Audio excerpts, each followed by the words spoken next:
nobody safe. Soon as we step out the cage, we raising all of the stakes. Make no mistake, either you stay in your place or we put in. No, I'm just kidding. No, yeah, I watched Clone Wars, but I mean, I fell asleep a couple times at night on an episode here or there. Like, I'm not gonna lie. Okay, so that's why you call him Huang instead of Huang, like everyone else. Hey, listen, I've caught up hella on Star Wars. Like, compared to where my knowledge was at, like 6 months ago, compared to where I'm at now, I'm way beyond anywhere I was ever at. So, like, I'm quite proud of my Star Wars. Like, I'm selling people on Star Wars now. On my own with my Huang shit. Huang.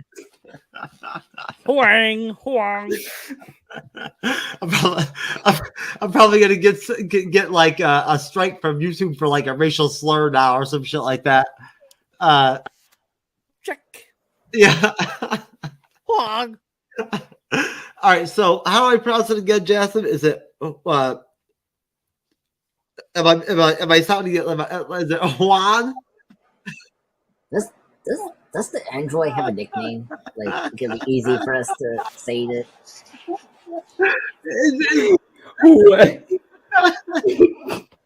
Wang.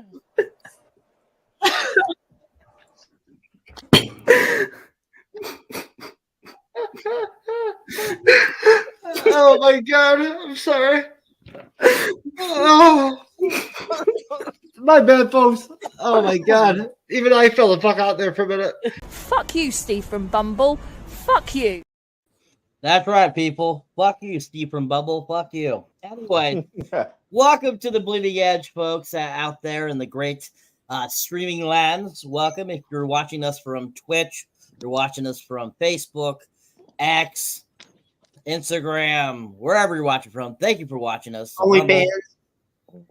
You know, you could be watching us from over in the Arctic. We don't know, but we want to thank you for watching tonight. So we are live tonight, Wednesday evening, to discuss the second episode of the new Shogun series. And just to give people a reminder, this is a remake of a miniseries they did back in 1980. That's based off of a book from 1975 called Shogun. It is briefly related to historical fiction. So some of the characters that are in this are actually based off real life people that lived around that time frame, the 15 and 1600s. So just FYI, there is some historical significance. So if you're looking for a little bit of a history lesson, this is the place to be. All right. So, you know, of course, this show has been fantastic so far. The first episode rocked. This episode is rocking. I can't wait to see the third episode because this show is just blowing me away. Hands down, it's been a while since I've seen this good of a show in a long time that from the get-go, from beginning to end, the episodes are really well crafted. And even the CGI work, the practical effects that they're using in the show are really superb too as well. So you can tell they put a lot of money into making the show be a really good show. And hands down to FX, because FX has been putting out a lot of great content over the years. I mean, I thank them for keeping us, keeping It's Always Sunny in Philadelphia for as many years as it has. And, they have some good talent over there at FX, giving us some really quality stuff. So, of course, we have joining us, of course, is my wonderful co-host, Mr. TrueKnowledge Self. Yep. Thank you, too. I love you, too, sir. And let's get it. Let's do it.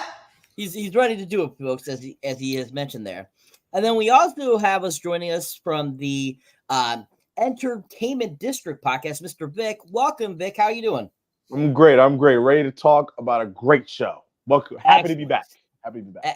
Great to have you back, sir. I'm about to wreck Vic on the fucking panel side, just to be clear. Oh my god, he's gonna question it. I'm laying it out right now. I'm just out there. It's going down. It's all good, Vic. He's all talk. He's no bite. It's all good. I'm not scared. Don't worry, I'm not scared. Let's get it, Vic. All right. Before Andres gets here, and then he starts fucking doing that 60-minute man contributions from the panel and shit and whatnot, then we won't be able to talk. It won't matter. Yeah, very much so. That 60-minute man for us guys, Mr. Andres, love the guy to death, but sometimes he just a little long-winded, folks. But we love him. Mr. Time Traveler. Anyways, so just to kind of start us off, guys, going into the second episode, were you expecting it to give you as much information as this episode did? And what were your overall thoughts from that last episode, kind of going into this? What were you hoping for or looking for in this next episode? I'll start with you, Vic. Well, ending the first episode, a lot of people they got confused because they couldn't follow the story correctly or whatever.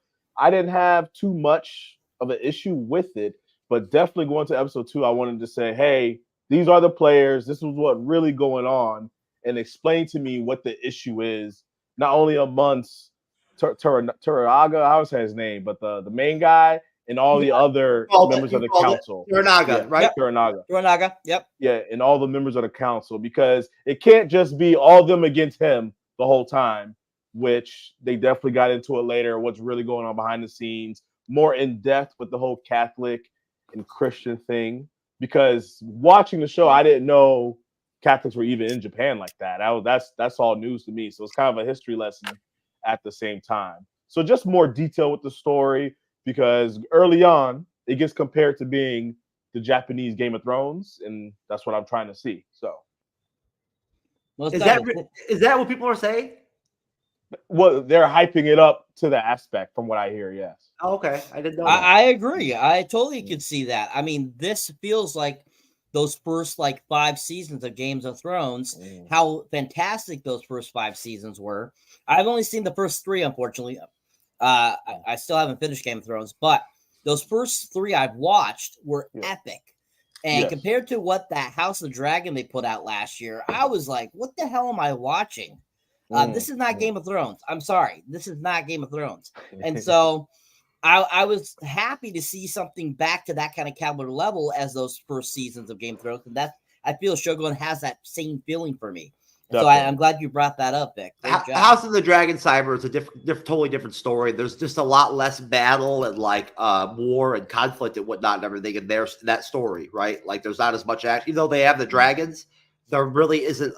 That's the thing. It's just the dragons, fighting each other basically. There's really no real big battles or any of that. It's a drama piece. Yeah. Stupid. Anyway. Yeah, your thoughts, sir. I love the House of the Dragon, motherfucker. I love that. I love that shit. I enjoyed the fuck out of review of that show. If not for fucking, I'm telling you right now, it was the House of the Dragon last year and Andor, right, and The Last of Us and shit like that and whatnot, everything that carried me through with the MCU went to shit, right? Definitely. Seriously, something had to fill the void, right? That and Willow. I'm glad it filled the void for you. Willow lifted my spirits. It really did. Willow really, when Willow eclipsed the MCU, I was like, all right. It's all right. Yeah. Right, Cyber? I found more entertainment in Willow than I did House of Dragons. Maybe Willow will be on the Avengers. Who knows? Right? Yeah. Maybe you be the villain. See, Mick, look at that, Mick. I'm already dropping bombs. What's up? You got it? What's up? What you got? So anyways, I'm sorry, Cyber. What was the question, sir? I'm such a professional that I became so focused on my competition with Vic that I forgot the entire premise of the shit. Exactly. Yeah. House of Dragons, fool. House of Dragons fucked me up.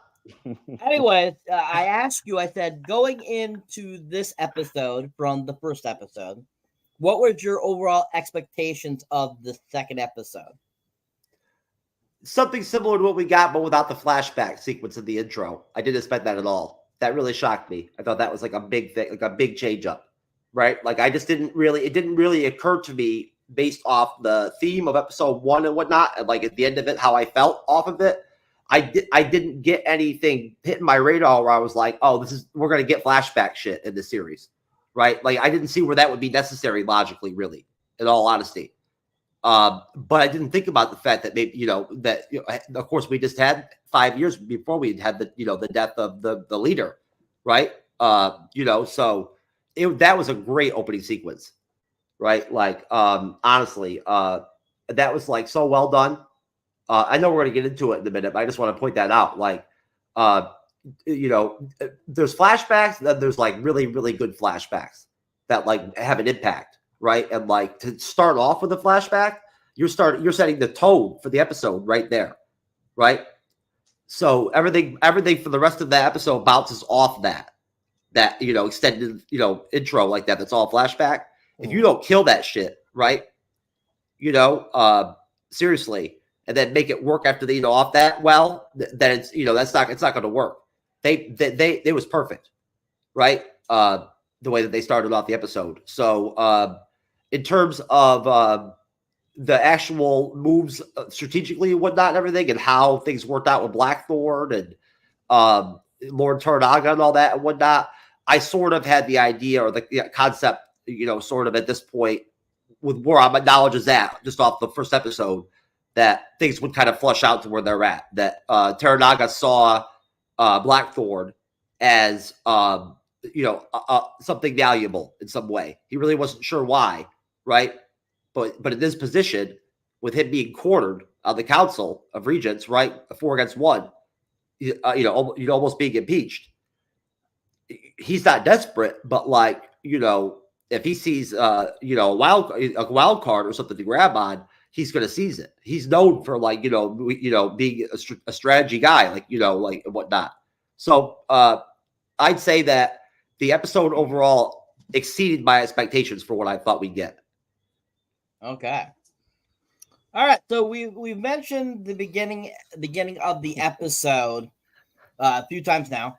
Basically, it starts off with a flashback to when basically that group of people are formed that are running Osaka right now. And basically, they give us kind of an intro why the dying leader decides to do that. And we find out that, they want to do that until his son's old enough to take over. 16. Yep. Until he's 16. And, so at first he really wants Toranaga to take over until his son's old enough to be able to do that. But Toranaga's like, no, I don't want people coming trying to kill me, and so that's why, he ends up deciding to do the 5 guys running it together so that, they all have an equal share of people wanting to kill him, basically. So we get that. And then that's when Blackthorn pops back up, and he is thrown in front of the council that he has to deal with. And basically they have a conversation, basically saying, you're a heretic, you're a barbarian, you're no good, basically. And, nothing out of it is good for Blackthorn. Yeah. And even though he tries to, give a message, to say that there's more to this than meets the eye, it still doesn't get across, and they still want to execute him. So even though we have the gal there, Mariko, who is supposed to be translating using her Portuguese, really they bring in this Spaniard guy or priest guy to translate for them. Portuguese. Yep. And basically he interprets what he says, and they still throw him back into jail. In between there, we have that little sequence where he's talking to his superiors, and they're kind of going over the fact, we got to keep, this in hand, keep our plan going, and we need to do these certain things to keep it going. And this Blackthorn guy is a thorn in our side, and he can screw up everything that we're doing. And, that's we get kind of the idea that there's more to this story than meets the eye with that little sequence as well. So, like I said, Blackthorn gets thrown back in jail. So before we go past that, what are you guys' thoughts on that beginning of the episode? The flashback, the conversation with Blackthorn and the others there, and then of course the conversation that the interpreter has with his superiors before he goes over and does the conversation with Blackthorn. So what are you guys' thoughts on that? And just overall, if there's anything you would like to pinpoint out, feel free to say it. We'll start with you, Jeff. The hoes are laughing? Yep. So the audience are a bunch of hoes? Yep. That's right. That's all I got. Dropping bombs. Mash that, Vic. What's up? What's good now, huh? I got nothing prepared for that. Nothing prepared for that. You got the control to be able to drop some shit like that? No. Oh man. Cyber, what do you think? It's over. No. No? All right. No. Well, you should have dropped the conveyor belt one. You did, according to my point calculation right now, Vic is 25 points ahead of you right now. So are you serious? Yes. That's where we're at? Yes. Yeah. What? I'm on the board. I thought I did really good on the first round of that first question. I was a little long, but I thought I did drop some good shit. Well, that Dr. Phil thing just dropped you majorly. Oh, I thought that was really powerful. No. Yeah. I was trying to intimidate Nick with that shit. You know what I'm saying? Like, what's up? And the audience. You know what I mean? Like, everybody, like, fuck it. You know what I'm saying? Vic, did that intimidate you, sir? Not at all. It encouraged me. Okay, good. Yeah, that's Andre. He'll be intimidated when Andres comes on. He'll be shit. Just watch out. He'll be like, "Oh fuck." That's when I sit back. I'll just sit back. Yeah, that's what you better, motherfucker. He'll fucking time skip over you or some shit. Exactly. You know what I'm saying? Either way. So no. Basically, I'm loving fucking Cosmo Jarvis as Blackthorn, man. Holy fuck. The casting on the series is fucking a fucking plus game type shit. You feel me? Like seriously, they killed it on the casting for reals. Agreed. And Cyber knows I watched a lot of in preparation. I watched a lot of all the FX pre-show stuff that they put out and whatnot and everything, all the behind the scenes stuff and all that. I watched interviews, with all the three main characters and all that kind of stuff and whatnot. And I mean, this is epic, man. Like, I've had a good gut on calling like some of these shows here and there and whatnot that are a little bit like not on our normal, niche. But with this one, it's like, fuck, man. The writing is so fucking good. Both ways, in the Japanese language with the subtitles and with the Portuguese priests and whatnot and everything, right? And with Blackthorn, and I don't know who the fuck could have played Blackthorn better than Cosmo Jarvis, honestly. He just seems to almost like I don't know, the way he presents the character is just it's so effective that we're to the point where they have the first conversation, right, and everything and whatnot, and it's basically almost like a one-on-one with Teranaka, right, and Blackthorn. At that point, right, Cyber, we're at that point, aren't we? Past it? We're already? Right up to when Blackthorn first goes to prison. Okay, so what I'm saying is just me, or at that one point when they cut the dialogue to where like it was just going back and forth with Blackthorn and Teranaka, they were just talking to each other, weren't they, without translation? Like, isn't that what it seemed like they were trying to imply? That Blackthorn was able to. That was not that conversation. That's the last conversation they have. No, the initial one. In the initial one. Nope. There's a back and forth where like you don't hear any of the translators talking at all. That's the second one. That's the second conversation they have after he's out of prison. The one in the sand you're talking about? Yeah, when he does the drawing in the sand and shit. That's when that happens. Well, they might have had a dialogue cut. They might have not explained everything back and forth, but I think just saying they just went like as if they were just talking and it wasn't translator didn't explain, translator didn't explain. It was more quick. I think they had one little segment like that, maybe. Yeah, they did, didn't they, Vic? In that first kind of like deal. I think so. Towards the end, it did. Yeah, it was just a quick conversation. Yeah. Well, either way, no. I'll wait and talk about it. If you want to bring it up later, that's fine. I just thought it was very valuable. I thought it was really interesting. In terms of talking about the flashback itself, I think it's very important because I think that the actor that portrayed the Dynamo or whatnot, everything did an excellent job, right? Like I don't know what was really medically wrong with him or whatever, whatnot that was killing him, but I love the way that they handled all that. Bringing in the sun and all that and whatnot and all that and everything. And the dialogue between, the former, ruler or whatever, whatnot, the Dynamo or whatever, whatnot and everything.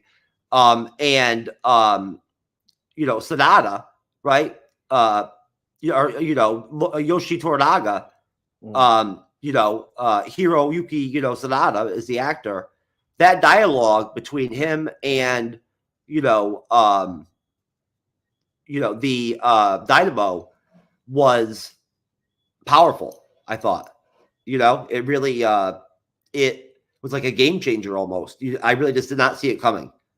Based off the first episode and what we saw with Teranaga, I was surprised. I didn't realize, I didn't expect that they would have such a tight dynamic like that and whatnot and everything. I didn't realize that relationship would have been there. So I just felt like that was really kind of it kind of shocked me a little bit. Cyber? The first interview, the first one, Toranaga is not there. Oh, the second interview is the one I'm talking. I'm not talking about when the first priest is there, whatnot, everything, and the other guy is there. That's where we're at. Is the very first interview before he goes to prison. Yeah, Teranaga's there. Nope, Teranaga's not there. Yeah, he is. Cyber. He talks to Teranaga twice. And that's when Isha before he goes to prison, he talks to Teranaga. They talk back and forth without translators. It happens. There's two dialogues. Yeah, it's all right. I'm just telling you the truth, Cyber. It's in the story right here that I'm playing right now. The scrolling. It says right here. It's Teranaga, Blackthorn, the priest with the haircut, and Miriko. Oh, that's right. Yep. Whatever. Anyways, I don't really fucking care. No wonder Vic is above me 25 points. Well, he's above you 25 points just because you showed that fucking Dr. Phil thing. Anyways, I don't like it when you do that shit. You know that. Anyways, so basically that sequence there, it keeps getting mixed up for me because they talk mainly between the two others between there before they really show Teranaga there. So that's why I was getting a little mixed up there. But I still don't feel like there was that how you guys are there was the Teranaga. I don't remember that. If we're on the same page now with that, no, we are now.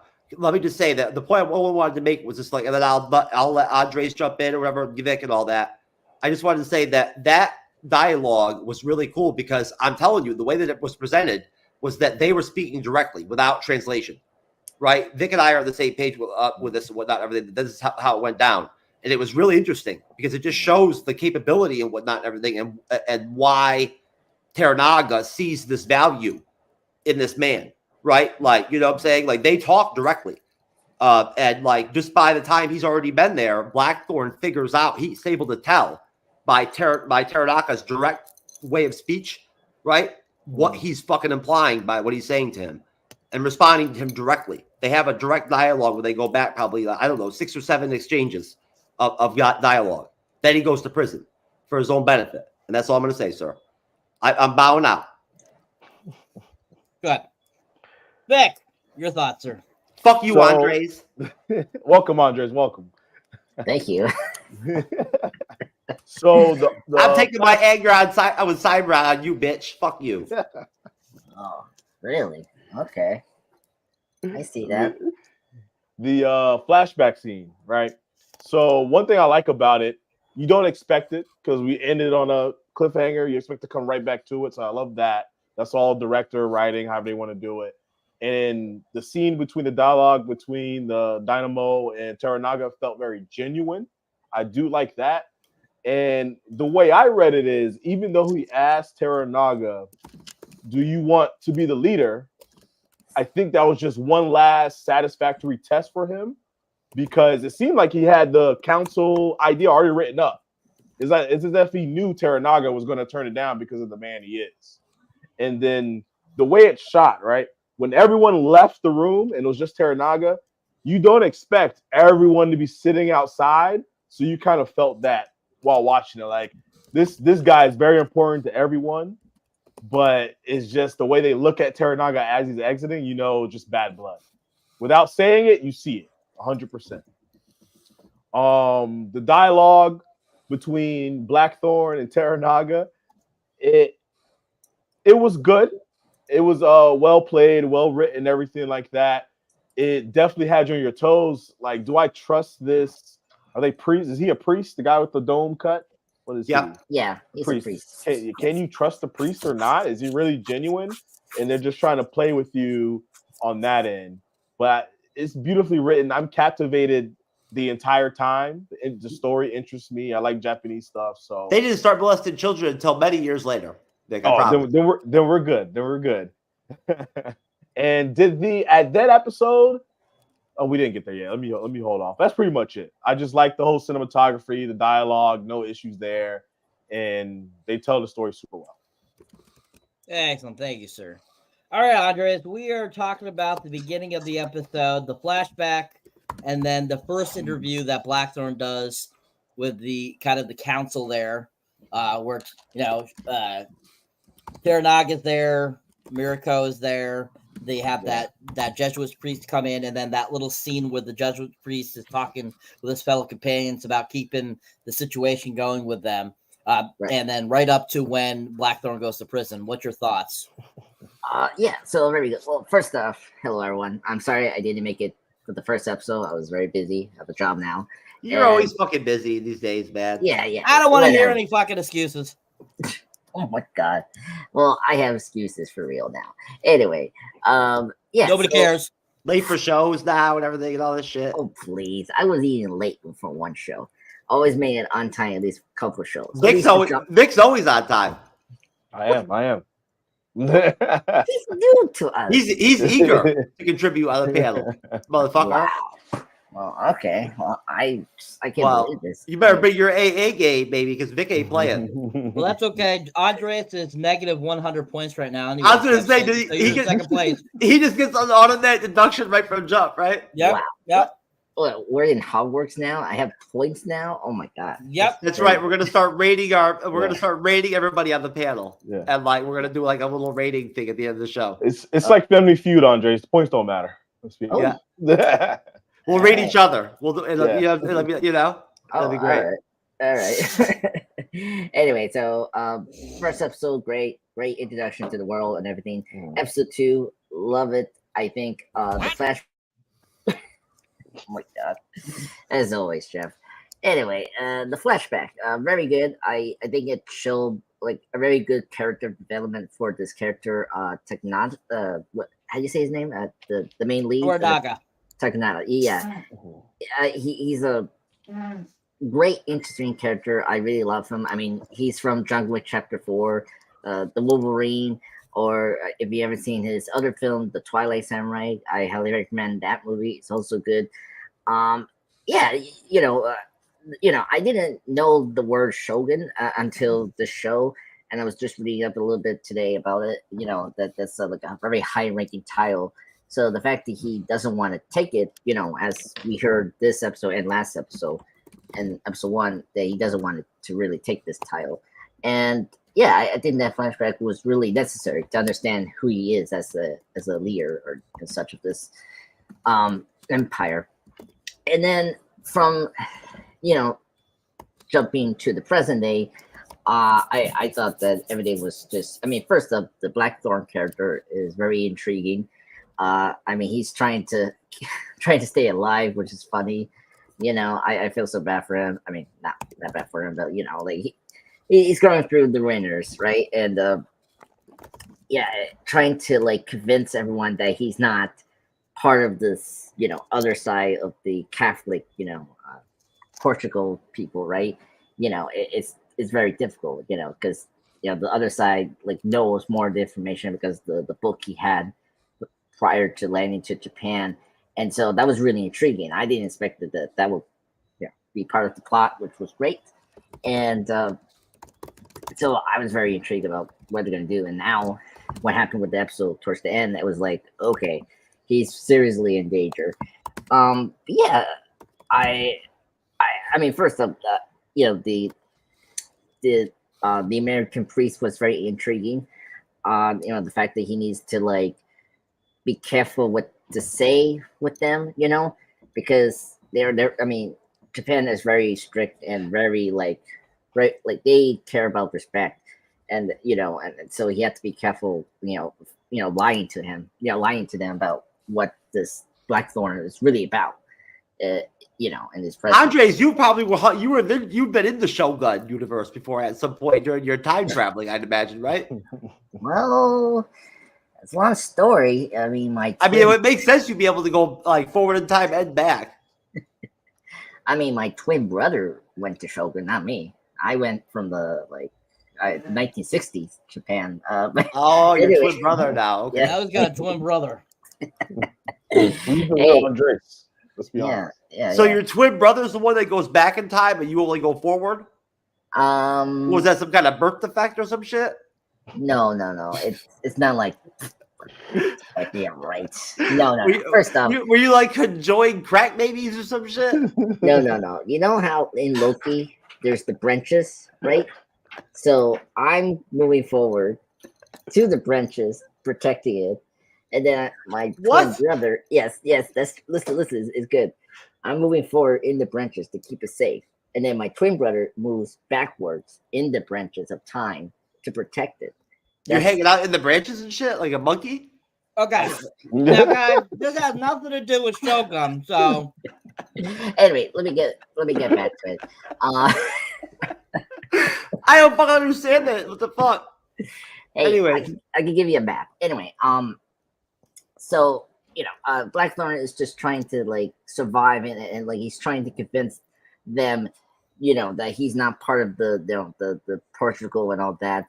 And when we get to this, his judgment scene with the main lead, and then Mariko being there was very intriguing, and I think that scene was really great. Seeing how the Catholics are working with the Japan at that time. Good point, Andres. Good point. I never mentioned anything about Mariko. I'm glad you brought her up. Yeah, great character, very intrigued where we're gonna go with her, and you've seen the previews. So the fact that she was been picked by the leader to translate the Portugal English of the settler or parrot, what they call. So and plus she's there to see if he's telling the truth, besides the priest translating it, I like the leaders double checking if all this makes sense and it's true, and all that, which is great. You see how smart he is. So so I really like this sequence. It's really tight. I agree with a district here that the cinematography and the production design is so beautiful. They really went all their way to make this 1600s Japan, and it's really great. So I'm very excited to talk about the other stuff in this episode. Thank you. Great job, guys. Great job. So, Andre, you gone from -100 to 50. Jeff, you have added 25 points to your number, so now you're at 75. Good job, Jeff. We're gonna have to talk about this, Cyber, at off show or whatnot, everything, because I just don't think that's fair. And Mr. Vic is at 275. Thank you, Cyber. Thank you. You're welcome. I think you and Nick worked out some kind of inside trader fucking shit or whatnot on my ass. This is bullshit. No. I told you, Dr. Phil minus his points very deeply, sir. I'll handle the Dr. Phil thing fucking right after the show and whatnot. I'll get rid of it and whatnot, everything, and make sure the video is monetized and all that. I'm on top of that shit. What does it have to do with monetizing? I'm not talking about monetizing. I got it. I'm talking about you throwing it up there, sir, in the middle of a conversation. That chick is my hero, bro. She fucking went on OnlyFans and shit and whatnot. I mean, $14 million in one day, didn't even fuck anybody. No, yeah. True queen. Yeah. For real. Anyways, dude. I'd smash the shit out of her too. So 50, 75, and 275 we're at right now. Okay. All right. So we're gonna throw up the trailer for you guys to let you guys know what we're talking about here. So get ready, folks. You know it, baby. Hot D. He just went back down to 50. That's all right. If you want, you could let Nick fucking smoke my ass. When Kimberley shows up, I'll fuck her up. It's all right. If you're watching, Kimberley, I got your ass. You're next. Serve your ass up.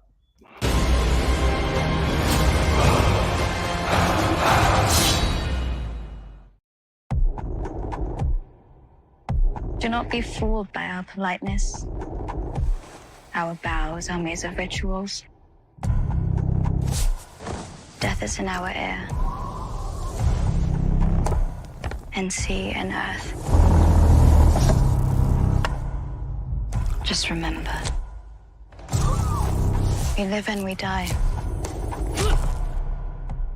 We control nothing beyond that. There's a saying out here, every man has 3 hearts. One in his mouth for the world to know. Another in his chest, just for his friends. And a secret heart, buried deep, where no one can find it.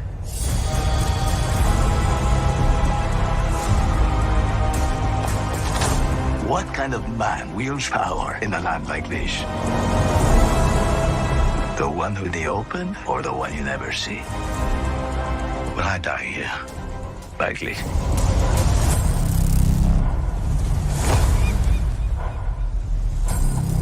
Malagiwa mo meta no minorin jiu bagaricha.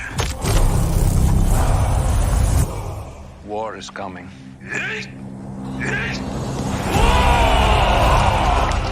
Life and death are the same.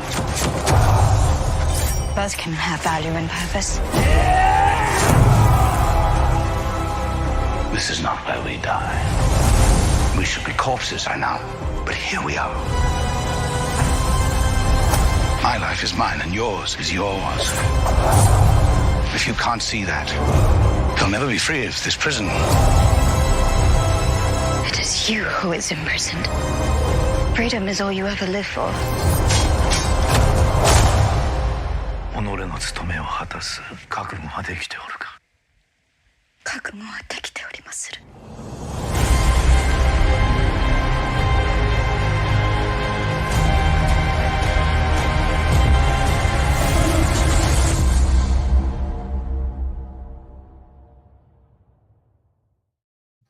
Oh man, that'd be my dick hard. Like those glizzies you showed? Like She-Hulk gave me permanent erectile dysfunction. That shit gave me a hard on. It's amazing how good writing changes things. Don't lower the camera, Jeff, please. Yeah. All right, so Jeffrey, that smooth transition. Yeah, you go back up 25 points. So you're back to Thank you. 75. I knew I deserved to be rewarded for that. Andre's comment here that Jim Carrey is the you just lost 50 points, so you're now negative 100 again. All right, so I know what the fuck does Jim Carrey do with any of this, man? He's the vice Vic is president. still in the lead. How many times I had to tell you guys? He's the vice president of my. You've never said that once ever until now. Yes, in the past panels. Oh my god. He has mentioned Jim Carrey before, Jeff. He does. Not in any kind of governmental position, however, not in the future. Yes, I did. Yes, he has one. It's always been Angela Bassett, John Claude Van Damme, right?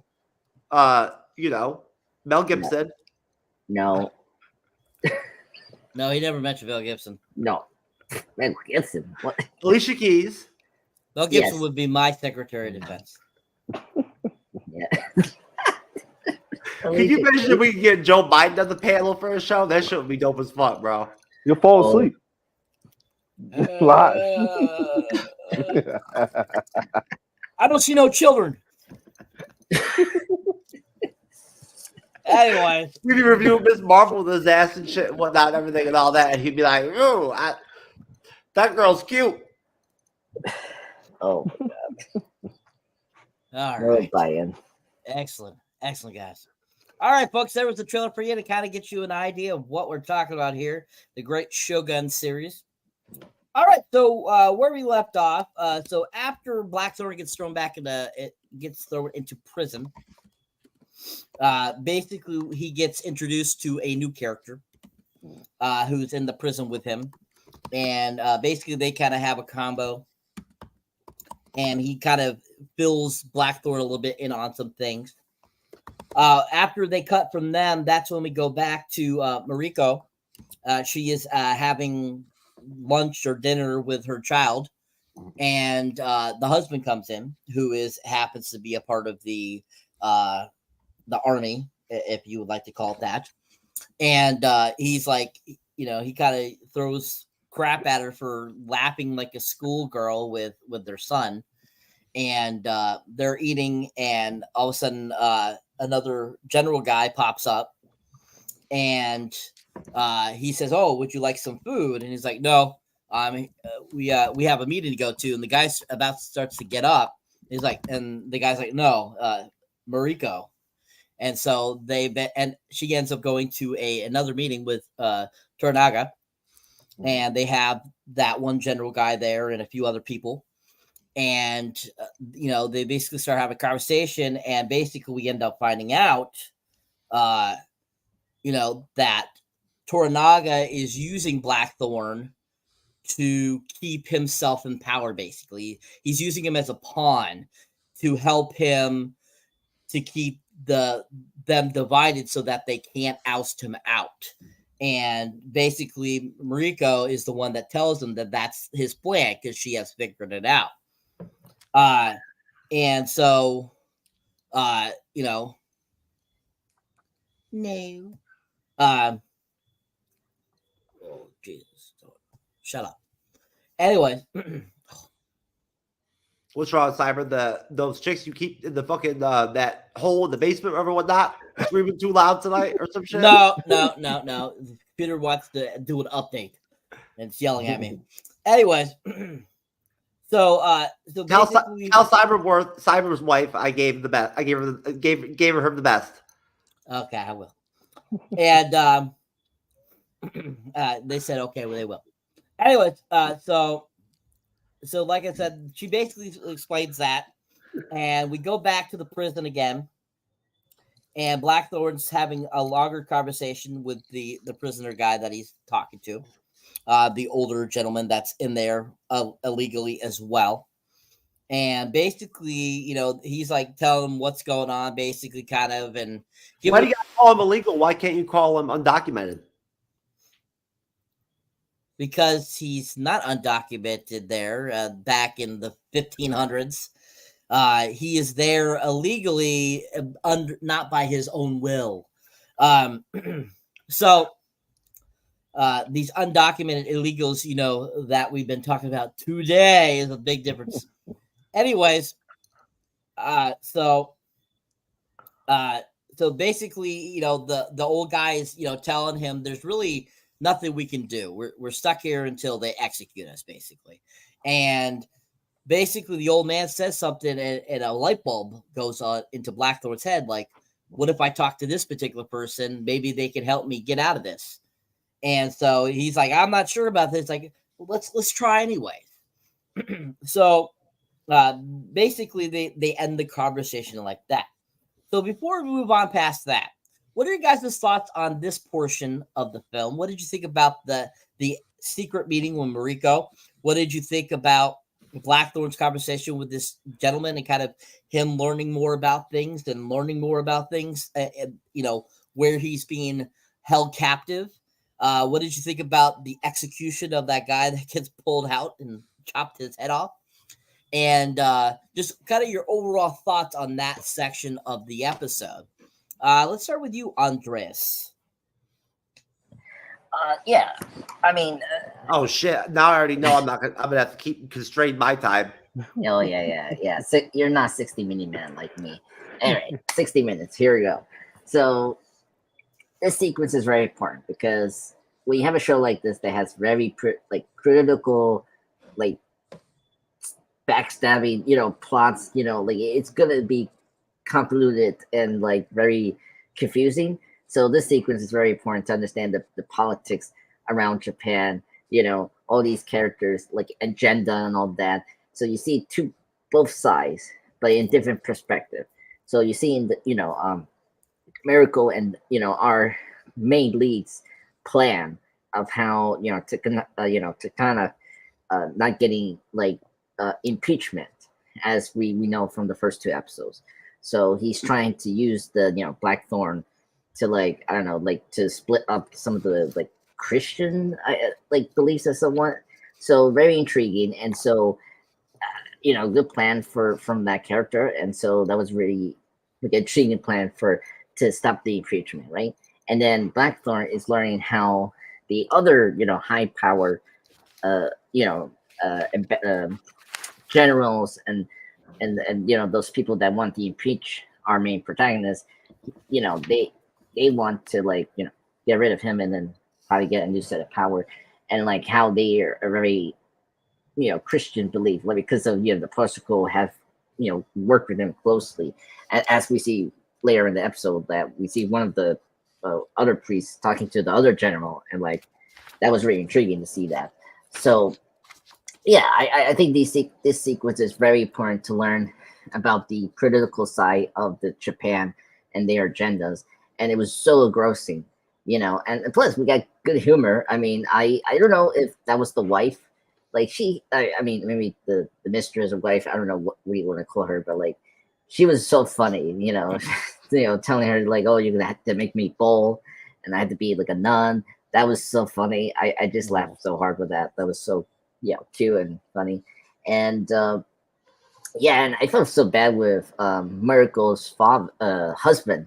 Like he thought he was gonna go to the meeting, and then his father say, no, not you, sir. Your wife is going. And I was like so awkward.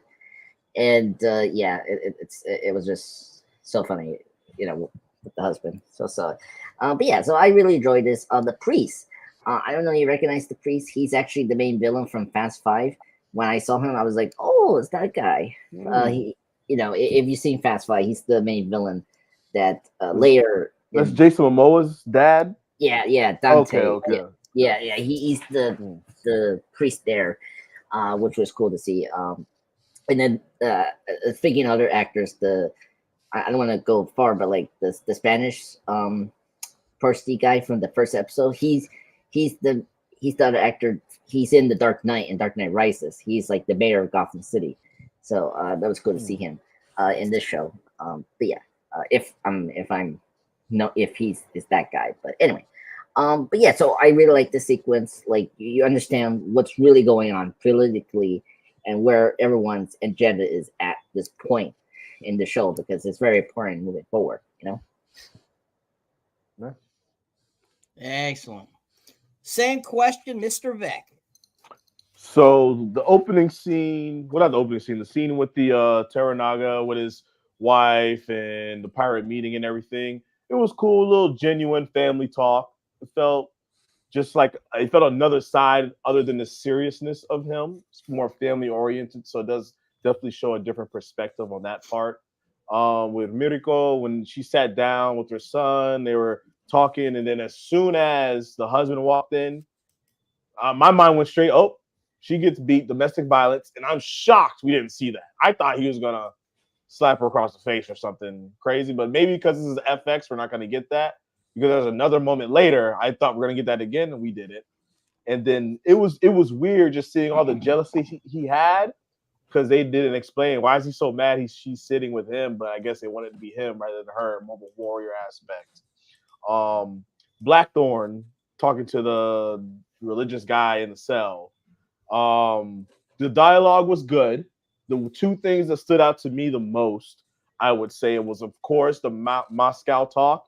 As soon as you heard that, you knew he's going to use it. He's going to use it to his advantage. And then he also shed light when he said that I've met many of you. Many people have tried this. But I guess many people didn't know the information you're giving me now. So that helps him stand out, Blackthorn, a little bit going towards later in the episode in the future, I hope.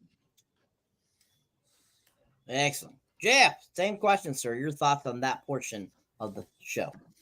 I want to mention that one thing that I left out earlier was how valuable I thought, or interesting I thought, or intriguing it was that the one Portuguese priest that translated initially with Mariko and Blackthorn honestly did his translation with Blackthorn. He didn't lie or try to twist his words or like that and whatnot. He was completely upfront and honest about all that. I thought that was valuable and interesting to me. But in terms of Mariko, I felt like episode 2, she really, out of the 3 leads, she was the one that came out of the first episode the least developed, or like, the most sort of like, unexplained in terms of her, her role or value kind of in the scope of the series, right? And like, the depth of her character, where I felt like Blackthorn and Teranaga were really more deeply explored in terms of their individual characters, and aspects of them were flushed out. There was more of that. She also got less screen time than them too. This episode, she gets more screen time, right? And she's a very pivotal character. I mean, I don't know. I haven't watched ahead, but I know from the reviews I've heard and whatnot and everything, right? And the interviews and whatnot, that like they're the 3 of them are the leads of the series. So plus in the trailer, she's focused on heavily too. So yeah, that's what I'm saying. So it was good seeing her finally involved and whatnot, and us getting a chance in this, from the opening and then in this sequence too, like actually finally getting some development of her character, and seeing why she's so important, right? Like, and how her character can be interesting. You know what I mean? Like, and also, Cyber, this is the part where a lot of the more of the politics are being revealed and whatnot, and like the behind the scenes information and whatnot is being revealed in terms of the affairs of Portugal and England and whatnot and everything, right? And how, Portugal sort of has control over Japan, right? And isn't allowing foreigners, that's starting to transpire. And so it was, in terms of the whole prison aspect and seeing the man get executed and all that and whatnot, and seeing how like hardcore their penal system is like that and whatnot, it makes sense to, like, for this part of, this historical period of Japan, that things would be like that, right? Then you throw in this whole religious aspect, which is such an interesting part, interesting sort of like way they're handling it in the series. It's being well done. I'm enjoying it, right? At this point in history, right, there is a big rift between the Protestant and the Catholic, parts of Christianity, and so I felt like there was suspense built at this point in this episode, right? Like there was suspense, there's intrigue, right, politically, for Teranaga, right? As we're learning, more of secondary characters at this point too, right? And whatnot, everything, and we're seeing, Blackthorn, more about him, more of his development, right? More of him learning where he's at, which I think is really interesting to watch, right? How quickly he learns and picks things up and whatnot, and everything.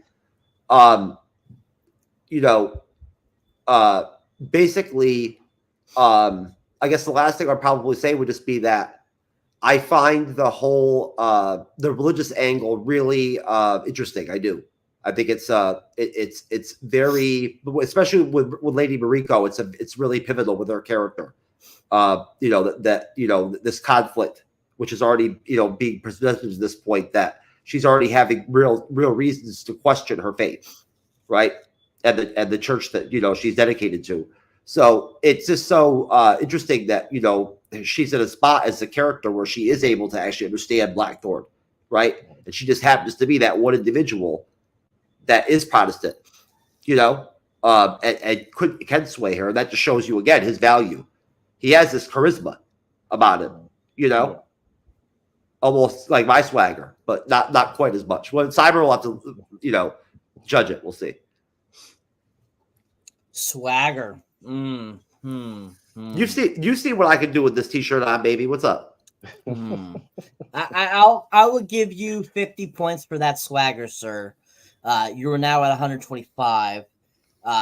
Plus, you get additional 25 to 150 for just the shirt alone. So you're doing good, sir. You're at 150, sir. Thank you, Cyber. I feel a lot more now. I don't have to complain to the FX board and all that shit, whatnot. Things I thought we might have to get legal there for a minute, but we're good. Yeah, okay. I was so scared. Anyways, the epic boards. Great job, guys. All very well done. Very well done. That might have been the first time the word ethics has ever even been used on the Bleeding Edge. Probably. Hey, how about that, Cyber? There you go. There you go. That's a historic moment. We should celebrate. Okay, you get additional 50 points. What do you think about that, Time Lord, you motherfucker? Additional 50 points for you. All right. Okay, Vic. All right. So you have time for one more question. All right. Yeah. Oh, yeah. I'm sorry about that, Cyber. My bad, Vic. I forgot to remind Cyber due to my my slight intoxication that Vic's got to take off at some point. So thank you, Vic. No problem. No problem. All right. So since you have to take off, Vic, so what we'll do is go ahead and give us your final thoughts on the whole episode and all. Okay. And I won't go into too much detail what happened, but I'll give you final thoughts. Yeah, give me your thoughts on it, give a rating, and then when you have to get out of here, you can get out of here then, sir. Okay. Final thoughts. Love the show. Completely captivating for me. It's one of the few shows where I can watch it without checking my phone. I don't want to look at my phone because I have to be tuned in here or I'm going to miss something or lose something. The only shows that's ever done that for me in recent time is Game of Thrones.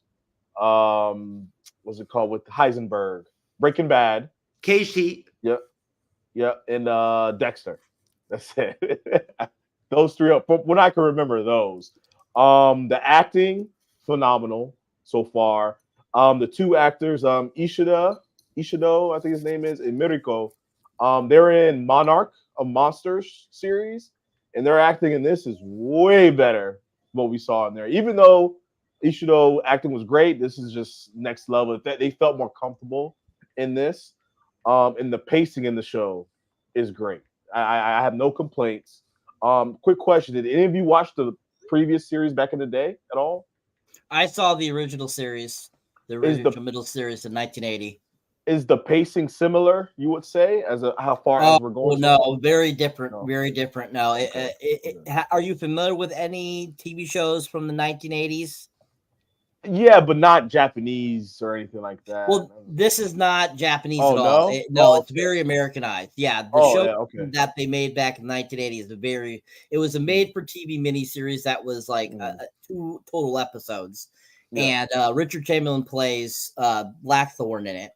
And all the Japanese people speak English in it. It doesn't have the Japanese. Oh, okay, different tone completely. Yeah, then. Different tone completely. It's very slow burn, but it's really done well. Like if you're familiar with like shows like Columbo or Murder, She Wrote, it's very much like those, but it's really done well. Got you. I saw one clip, and that was when Blackthorn first talked to Teranaga. And the setting similar, just felt a little different at all. Definitely. But love the show. Can't wait. I have to watch it the day it comes out if I can. And I can't wait to talk about it more with you guys, bro. Can't wait. So far, rating is a 9 out of 10. Easily. Excellent. Thank you, sir. All right. Thank you for being on tonight. We appreciate you very much. And appreciate it. Like we said, when you got to take off, you got to take off, sir. Yeah. Vic, when am I getting invited on to the show, baby? Well, I think we're gonna do a ranking for action movies soon. We're doing wrestling on Friday. Then after that, next week we're gonna do action movies. So if you want to do action movies, we'll have you on, bro. Ranking of action movies? Yeah, just classic action movies. Probably 80s, maybe 90s. Who all is gonna be on the squad? Me and Xavier on the pod. Those us two. It's usually us two with the rankings. That sounds dope, bro. What is it? Yeah. What's the schedule? Usually, so next Friday at 8 is usually the time. I can be on until 9:30 because we'll have our movie review after that. All right, cool. We'll link for that for sure then. All right, bro. Hey, we appreciate you, bro. Thanks for coming on, man. Thanks, guys. I appreciate it every time, man. Bye, Vic. All right, Vic. Have a good night. You're good people, bro. Good, buddy. Appreciate it. You guys too, man. Thank you. Well, not Andres, man. Fuck that. Fuck you. Vic, don't listen to him, bro. I'm just fucking with you. I'm busting your balls. So since Vic left, all the points for Vic is divided between you two. So that evens you out, Andres, but that puts Jeff at 250 points now. You So, can Jeff, you you're in can the give lead. Andres bonus points and whatnot. I can smoke on Andreas, the pop culture guy, channel presents on the panel any day of the week, anytime I want. Sure thing. You can never beat me. That is true. Very true. Sir, my game Anyways, is starting to come back. You better watch out. your game never left, sir. I don't know what you think. Sometimes it loses its sharp, its edge a little bit and whatnot, right? You know, so it's got to be honed a little bit. But a couple of visits at the massage parlor, And he's back, people. He's back. Regeneration, baby. Let's do it. Dude. All right. Excellent, folks. Excellent, guys. All right. If you want, Jeff, you want to drop the second trailer, and then we can move on from there. Only if Andre says I can. You can. Let's move on. Okay, sir. I just want to make sure. Okay, Andres, you just lost 150 points. You're down now to 50. What? What I did? I just said, let's do it. Because you answered his dumb question. That's why. What did he do? What, I even lost.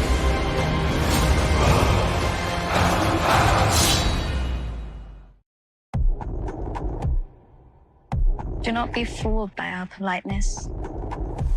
Our bows are made of rituals. Death is in our air. And sea and earth. Just remember. We live and we die. We control nothing beyond that. There's a saying out here, every man has three hearts. One in his mouth for the world to know. Another in his chest, just for his friends. And a secret heart, buried deep, where no one can find it.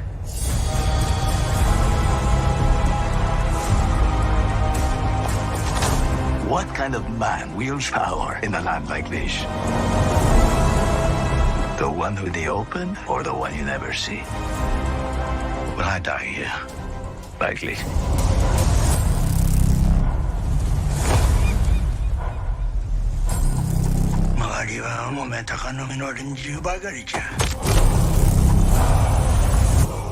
War is coming.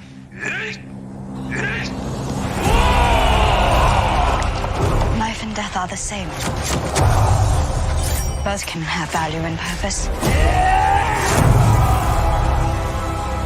This is not where we die.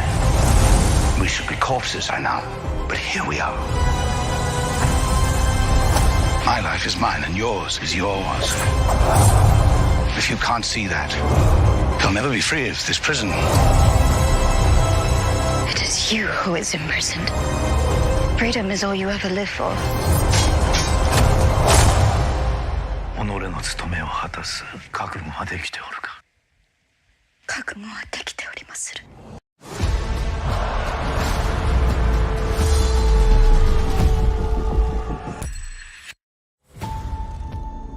Hear me, my son. I alone will tell you the truth. Death is the only punishment here. I have not told you my family name, but it is well known in Japan. Many years ago, a great injustice stole everything from me. I have learned one truth, that enemies are everywhere and friends nowhere. To show your true heart is to risk your life. Because death can come for us at any moment.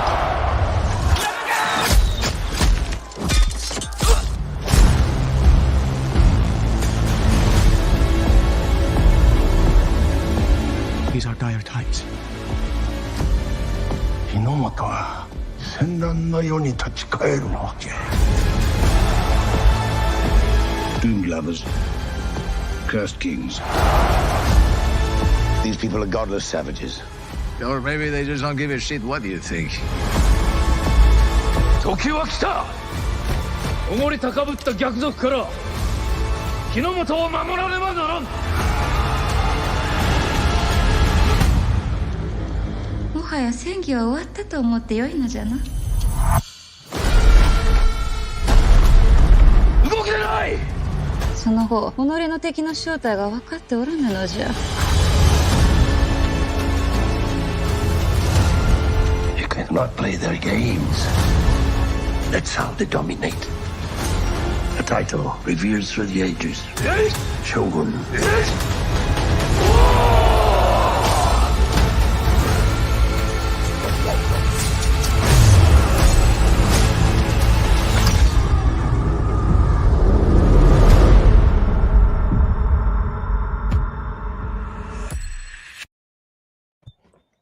Dude.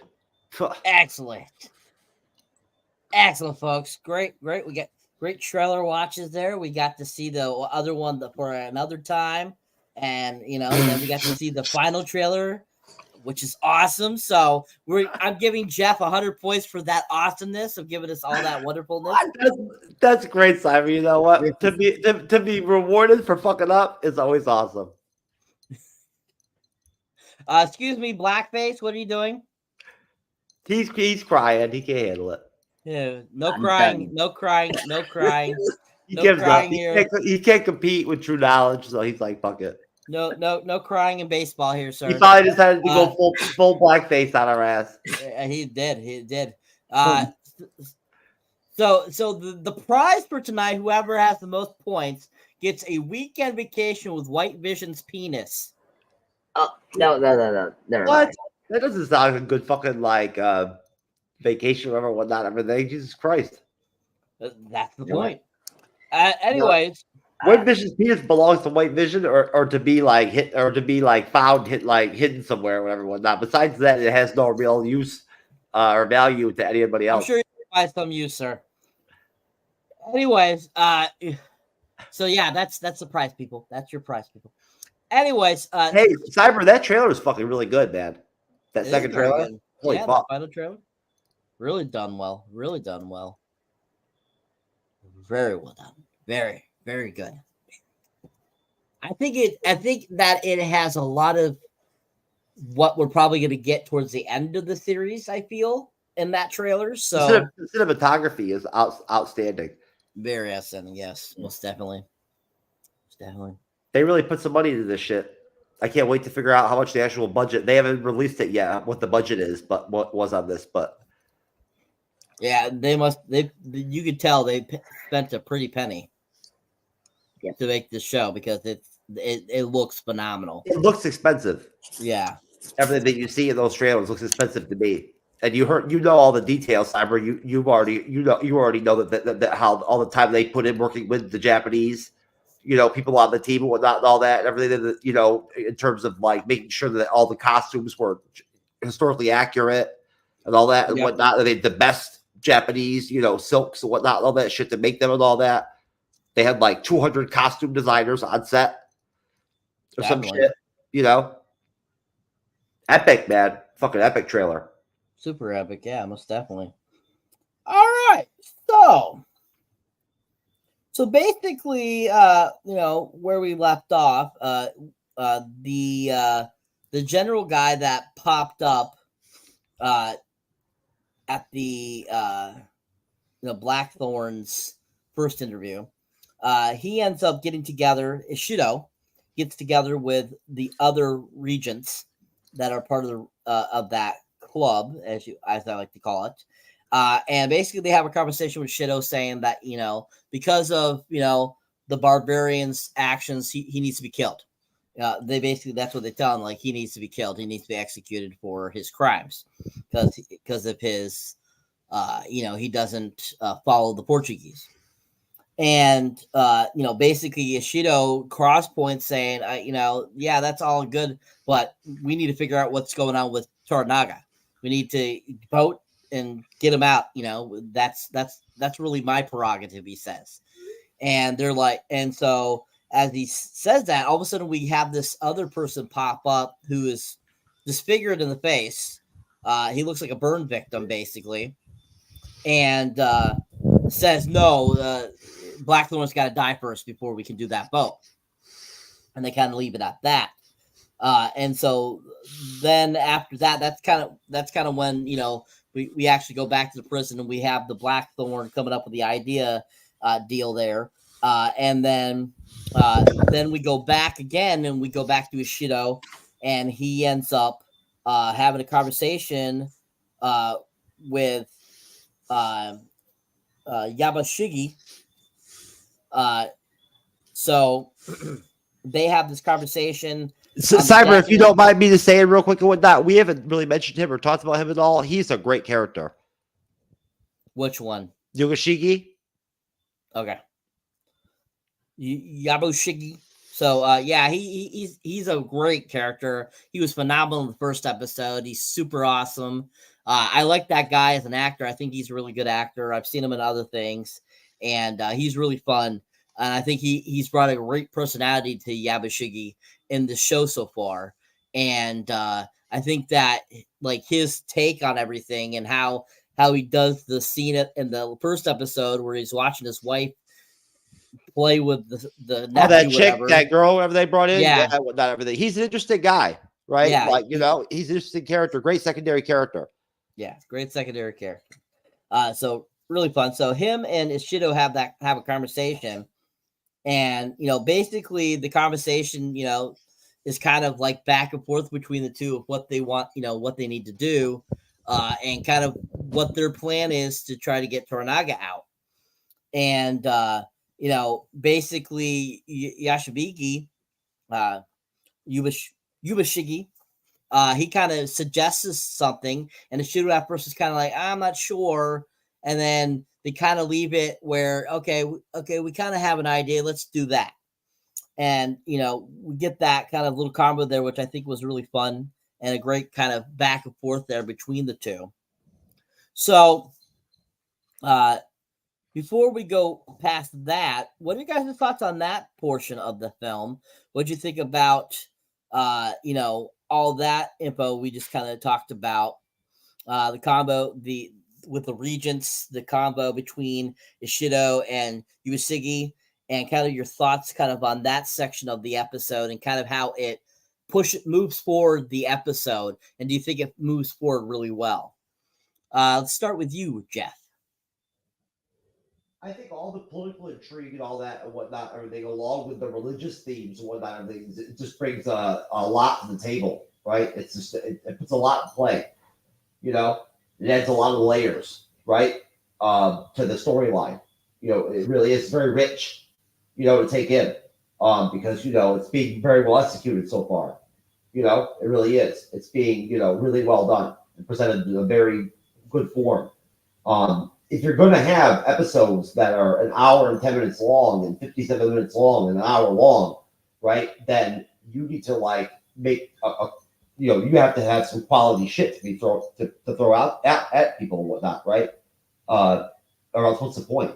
And they're doing that. They're filling that whole time with quality, with value as a viewer, as far as I'm concerned, right? And it's unfortunate because I do think probably, if anything, the one thing that might hurt the show a little bit is the subtitling. There are a lot of that just don't like subtitles, right? And Andres and I have talked about this and whatnot, everything when we covered Daryl Dixon, you know, with that being set in France, right? And there be people being in the Walking Dead fandom that are diehards where they just could not get into Daryl Dixon because they couldn't handle the subtitling in all the episodes.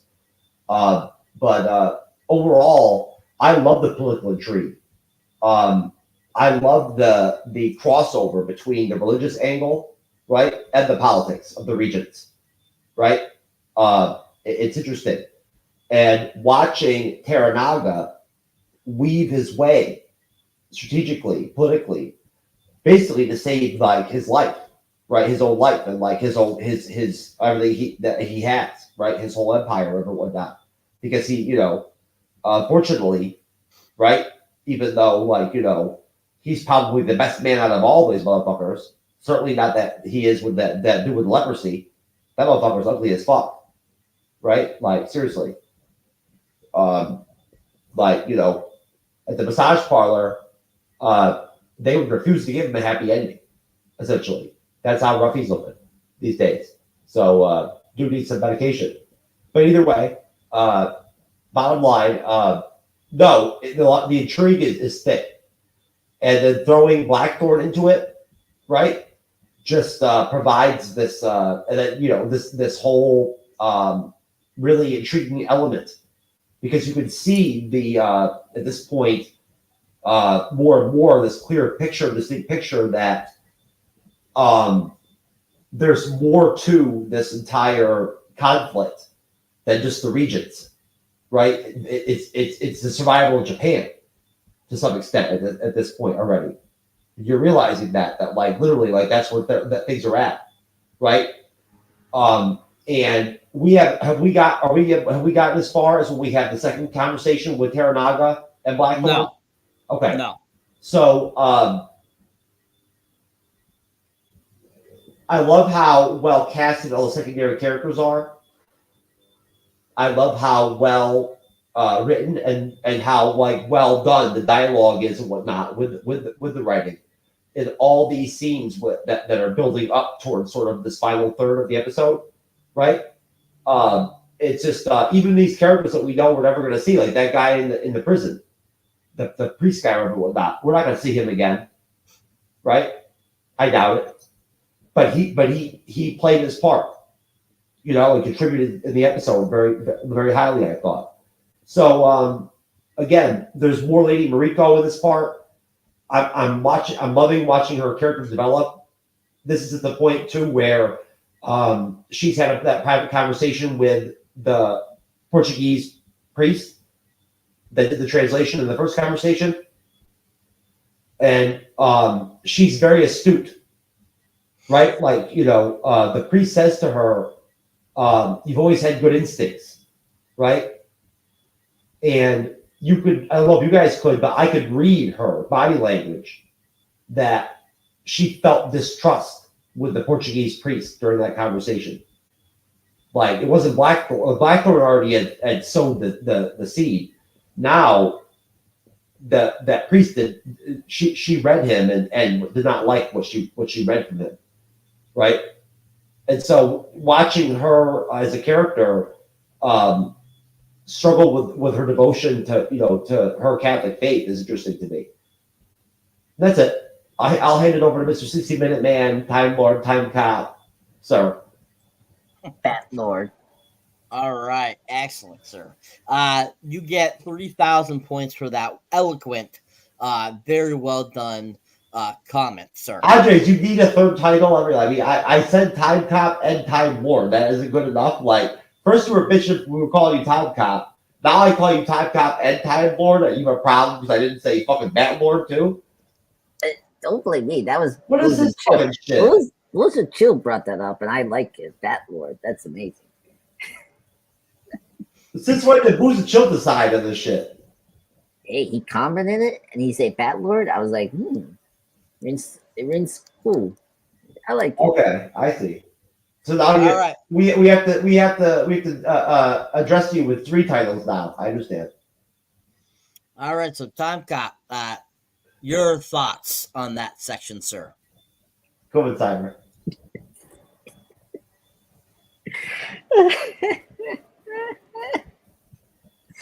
Oh, you like that 60-Minute Man? What's up with that? Oh my god, 3 titles. I can getting served up. Well, hey, I'm just losing the points. That's my job right now. Anyway, no, for that laugh, you just got. I'd be trying to gain points right now, not lose them. That'd be my objective. I don't want the white Vision penis. Oh, you gonna lose purposely? Oh, I get it. I don't get it. Yeah, I get it.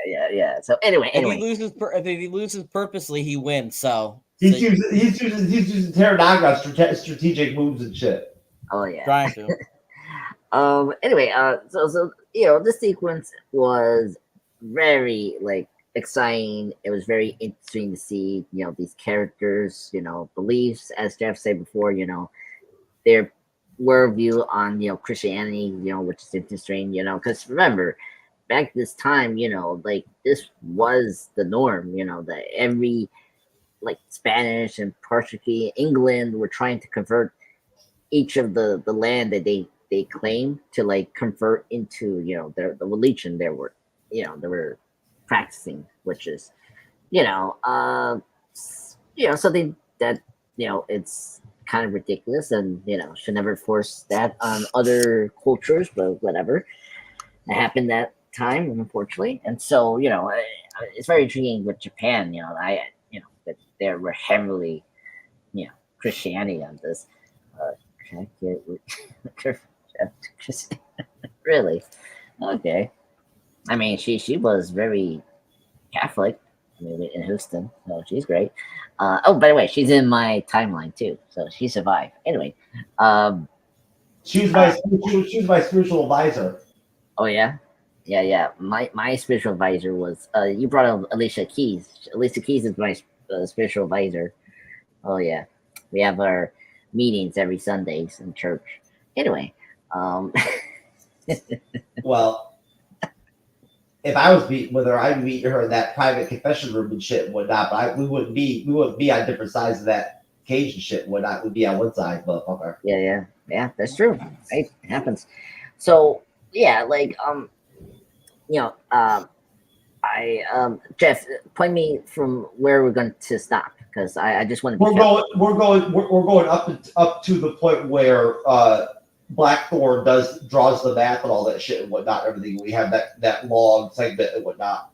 Okay. Yeah. So right, Cyber, am I correct? We are going up to the conversation with the Shido and Yusuke before they transport him.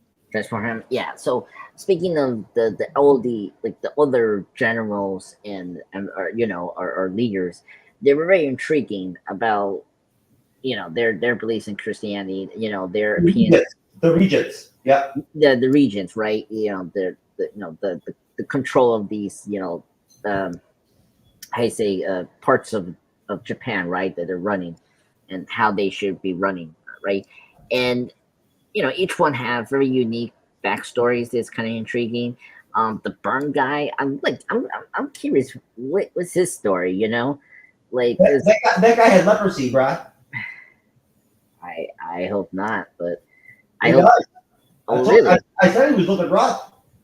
Yeah, I mean, is that confirmed? Like that was like a disease? Yeah, he has leprosy. Wow. I mean, I'm surprised he survived. I gotta say. I mean, it's the 1600s, bitch. Leprosy's real. True. Hey, I mean, they didn't have medicine now, so it's true. So yeah, okay. So I thought initially when I was watching this that he was like critically burned. I mean, because you could think if that was like a burn victim, but I didn't know that was like a part of the disease. Thank you, Jeff. Kid, that's why you should wear rubbers. Very true. More so. He had no protection that time, and I mean, it happened right there, right, Cyber? Yeah, exactly. That one time you don't wear that Jimmy hat, you could end up like that fucking leprosy guy. Oh my god. Anyway, so the that horrific old man disease, it was very intriguing, but now I know he's affected like this rare disease. So okay, but it was very intriguing. Like I understand, like they know that like Blackthorn is a threat, right? And like you think they want to kill him right away, instead of making this elaborate attempt to like take him out of prison, because the other general that we have here that wants to kind of like have more respect because he's been kind of like being shafted here and there, by Ayashia, the main protagonist, right? And the fact that he came up with this plan of having some bandits to like kidnap him and then like being taken away from from another group, it was a good plan, but like I kind of felt like why you do that? Like it just makes sense to maybe get him in another way that was more private, but whatever. It was very intriguing, because again he can help them, divide,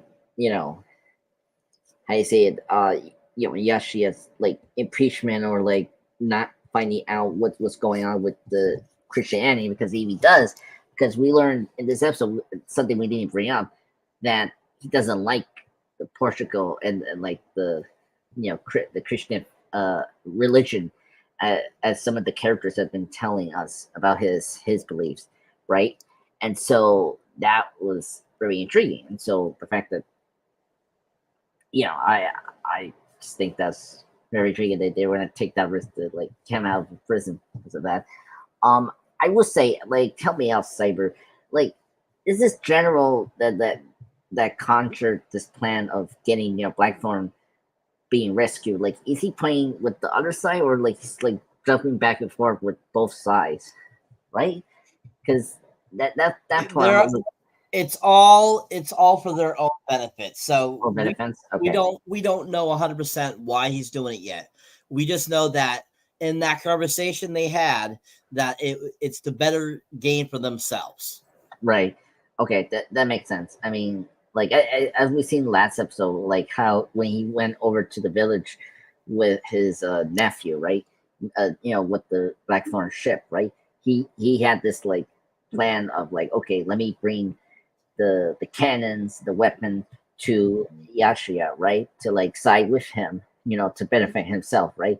Before even before the Marco's grandfather arrived there, because Yashia learned from a spy in the village that this barbarian ship came in the land, right? So yeah, so he has his own agenda as well. He wants to benefit something, right? That makes a lot of sense. I mean, I don't know. You laugh like I was just I just love. He's such a great character. Like, it was so funny when Blackthorn says thank you in Japanese to him, and he was shocked that he like learned that word, and like he say like, well, we're not at that part yet, sir. Oh yes. So yeah, that seems great. I'll wait, but that's all. Yeah. All right, thank you, 60-minute man. Yeah. So Jeff, you are now in a commanding lead of 5,000 points to 0 because of 60-minute man. Yes. But because he is 60-minute man, he still currently is in lead to win the White Vision penis because he took 60 minutes. So even though you have the most points, sir, you're still the master, though, because you are with the most points, sir. Definitely, you're in line for the Great Danny Award tonight, sir. You're muted, sir. Oh, I'm sorry. I apologize. No, I was going to say that with your TrueKnowledge, sir, you just assume that even when you're not on the show for a minute, you still win. Excellent, sir. Excellent. You're a little far away, too. We can barely hear you. There we go. That might help. Turning the microphone might help a little bit and whatnot. No, I was simply saying, sir, when you're TrueKnowledge, you anticipate that even when you have to, walk away from the show for a minute, and whatnot, and everything, right? You're still killing it. Like, exactly. Your impact still, the residual impact is still there to where you're still handling your business. Excellent. Excellent. All right. Great job, guys. Great job. All right. So after that wonderful conversation between Ishido and the great Yugasigi, we see Blackthorn being taken out of the prison, and he started to be transported. He's blindfolded, and he started to be transported by these individuals, which I honestly don't know who the hell they are. I don't recall them saying who they were, but they're definitely somebody working for one of the regions. And he's being transported through the forest, and then all of a sudden he stops, and then all of a sudden the guys start getting attacked, and all of a sudden as they're being attacked and killed, we notice that it's Yusiga and his men, and they have they kill all the guys off. Oops, we lost Jeff, and so you just went up 5,000 points there, Andreas. So you're purely in the lead now, sir. And so he notices he gets the blindfold taken off of him by Yusiga, and he's like, and he says thank you in Japanese, and Yusiga's like, huh? Like, huh? Like, you learned a word. He's actually starting not to be a barbarian. He knows real words. And he's like, learn this word. Something like that. And he's like, I am a dog. I am a dog. He's like, say it. He's like, I'm a dog. He's like, and he's laughing, and they're all kind of laughing. And he makes him get down on his knees and say it. And they're all kind of still laughing. He's like, but you're learning. You're learning. And after that happens, we pop back up to the great Tanaka. Haranaga.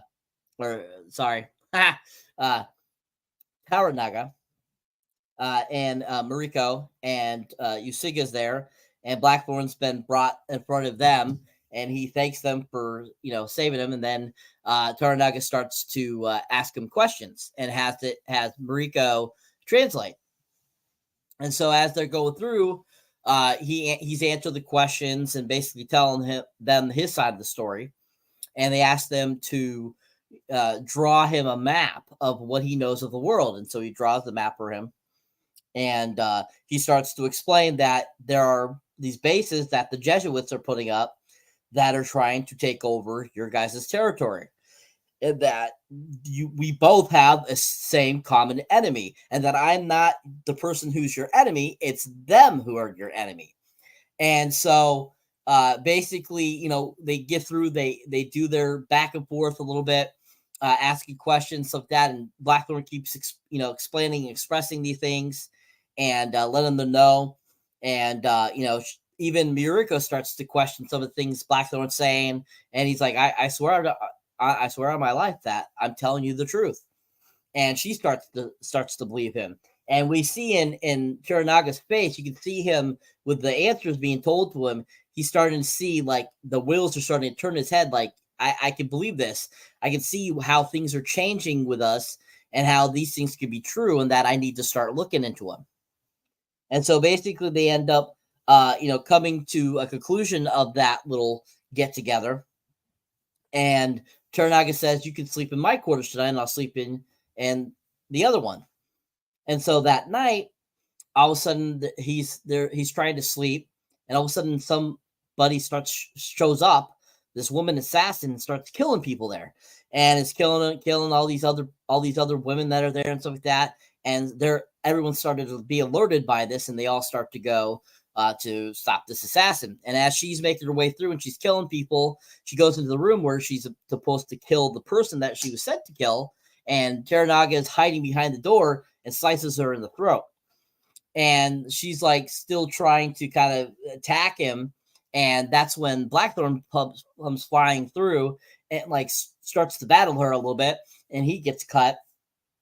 And eventually she's like gasping for air, and all of a sudden falls down basically dead. And Toranaga, basically comes to the conclusion that he was right in his thought process of not putting Blackthorn in that guest room and have him in his room, that this assassin was sent to kill him. And that's how the episode ends. All right. I don't know where Jeff went. Anyway, so Andres, what are your thoughts on the conclusion of the episode? And you can talk about what you were talking about earlier with the Yusiga and Blackthorn in the forest, and just go ahead and take your time and tell me your thoughts on that ending, sir. Yeah, I mean, first up, great conclusion for episode 2. Just made you excited for the series overall. But getting back to the forest, Rexy and Blackthorn was very funny, as I brought up. He said thank you in Japanese, which was a shock to him, and like how he tapped him like a dog. There he is. And there he is. Oh god, I think probably he's Iceman. I was trying to use my phone to go out to do StreamYard on my cell phone, so I can go outside and smoke this joint without everything. It wouldn't work. So sorry about that, guys. I'm here. I heard everything you said, Cyber. Okay. Yeah. So I'm talking about the forest thing, and so It was very funny, and like it was funny how like Blackthorn had to like kneel down like a dog, which was funny. But yeah, it was great. And then when we get to really the meeting, that was where it was so crucial. Seeing Blackthorn trying to explain what was going on, because what has happened, since the Spanish and the Portugal has kind of like journey around the world and converting some of these territories into their religion, right? And so Yoshi seeing this, like, is very shocked about that, because he's not a big believer of this religion. That is their theme, or their main goal as their Catholic wing of the two dynamics of the Christianity, is that they believe as a part of their faith that any territory they come upon, they have to replace the leadership with a Catholic leader. Yeah, which that, I mean, kind of scare him because of that. As Blackthorn saying that they want to place the current government into the government that they want to oppose, right? As Blackthorn is explaining that, which that scares him, and right away, Yoshi starts to believe now what's going on with the whole church thing and whatnot. And same thing with Miracle, as Saber said before. Yeah, Miracle, while she's listening to this, she realized that, okay, this seems legit, because I mean, he's not lying about it. The fact that he knows so much of it is like kind of true, and I mean, the fact that he explains the map and all that, it's like very impressive. So great scene. I mean, very intense. I mean, first the actor that plays Yasha, he's such an amazing actor. Like, you can tell from his eyes that the danger and the worry that he has now with his life kind of being in danger, right? And and then of course I love that funny part when we get back to the other priest, right? That was the other translator from the beginning of the episode 2, and he's asking Yoshi to approve the black ship to like go overseas, and we saw earlier in the episode, and you see him grabbing the ink a little bit, but he struggles a little bit, and he puts it down and say, nope, I'm gonna have it wait in the port. And then of course the priest is like, oh, okay, something's up, and of course he tells his superior, we saw earlier in episode 2, right? And he tells the other general that is in the other part about this, and he sends the assassin. And right there we get into the great part with the assassin chick.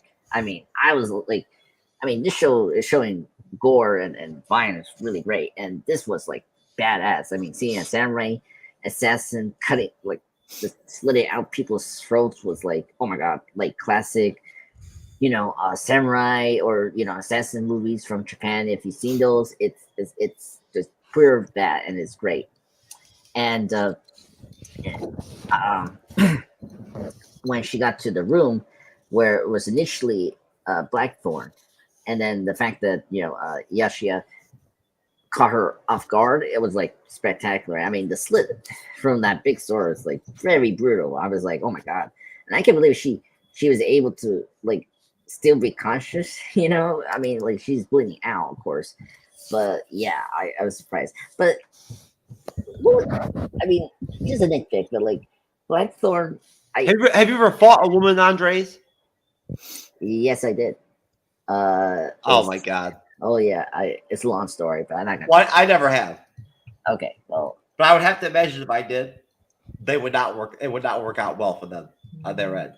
Yeah, well, this was a top hit woman, so it was very tough. Like, I'd put money down right now that I could fight like some of these women's female MMA fighters and shit and whatnot. I could probably take some of them. I think in the ring, I could. If I got in shape a little bit and whatnot, I could fuck them up. Oh, fuck the jiu-jitsu shit or whatever, whatnot. Okay.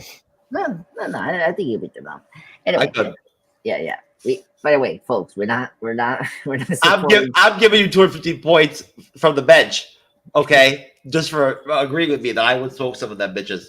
I appreciate you. No worries. And let me tell you, the audience, the viewers here, we're not supporting women violence or. Oh no! I would anyone who's ever fucked with the bleeding edge of me, but you would like me or hate me, but I would never put my hands on a woman. But in a hypothetical world where I could fight some of these, whatever, MMA chicks, whatever, whatnot, everything, I could smoke some of their asses. I've watched them fight.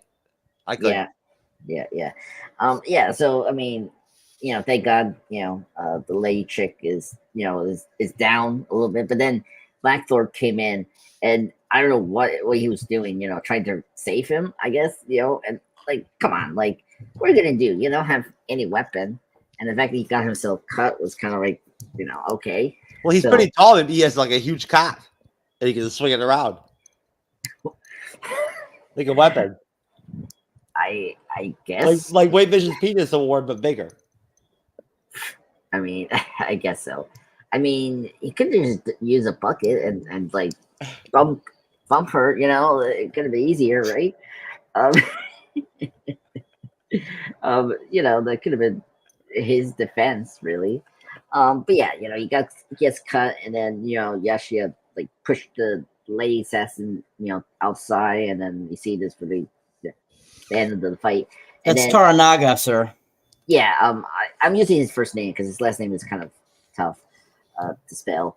A lot of these Japanese names are tough to spell. But I'm trying my best. But anyway, we're not having a spelling contest, sir. Yeah. Well, anyway, are we? Is that going to be in the points? Cyber? That's during the B-roll part of the show. At the end, when we do plugs, we're going to add that in. Oh my god. Anyway, so these characters talked about I didn't know this was a plan from Tanaka to like switch the rooms. That part I didn't caught. The fact that you brought that up, Cyber, with the recap summary, I was like, oh really? He did that. Nobody would have known. You wouldn't have known until you actually, right, Cyber? You don't know until he brings it. He says it. He brings it up. Yeah, correct. I appreciate that because I did like that. That big surprise that he made that decision to change that, because I don't like when we get to know that like before the plan. It's always great to see like a big surprise or like a twist that we didn't expect. So I appreciate that. And again, just showing how smart he is, that he knew the assassin will come after Blackthorn. So I really enjoyed the conclusion. I'm excited to rate this episode and episode 1 very fast, but great conclusion. I'm very excited for the next episode and the whole series. All right, sir. Great job. Only minus 10 points. Wait, for instead of saying Taranaga, you kept saying Yusaga. So you get 10 points minus 10. All right, Jeff. Your thoughts on the conclusion of the episode, sir? You could have said "fuck you, Jeff" a couple times over whatnot, and it might have gotten your score up a little bit. Exactly. If I get more points, I still gonna get the award. If I lose more points, I'm gonna still get the award. No matter what, Andres, you're getting the white V. Sometimes winning, even when the reward is not positive, is still worth winning, sir. Anyway, Cyber, I'm sorry. Please continue. I'm so confused. Ladies, I don't want this. I beg of you. Ladies, what are you talking about? This is a sausage fest, bitch. Oh this is sausage fest. Oh, please, I don't want this. Yeah, your thoughts on the conclusion of the episode, Help sir. me. Well, to bounce off Andre's 60-minute man, Time Lord, Time Cop, sir, Title Man, do I need to give you any more? Drop any more? How is that enough? Okay. I just want to make sure that we were okay because I don't want to, anyways. But you're muted, right? You know you're muted? So what, am I supposed to be able to read lips now? What the fuck is this goddamn fucking echo? The fuck? Yep. We're gonna start using sign language? I think Andres thinks he's Echo. What is this shit? I don't know. I don't understand that shit. He thinks he's an amputee that can't talk, that's deaf, and thinks he has magical water powers Time Cop, I love you, bro, and everything and whatnot. You're one of my best friends, but like I can't read your fucking lips. I don't know you like that, bro. We haven't been that intimate with each other. You feel me? No. We haven't gone to the massage parlor together or anything like that, and whatnot. So I don't know you like that, bro. You and your fucking Batlord bullshit. Anyways, fuck you, sir. You. See right there, you deserve that every time you say that. It's point worthy. He just got 200 points. It really is. It's point worthy. Anyways, so I guess as far as the finale of the episode, I'm loving the character development of Blackthorn a lot. I really am. He's really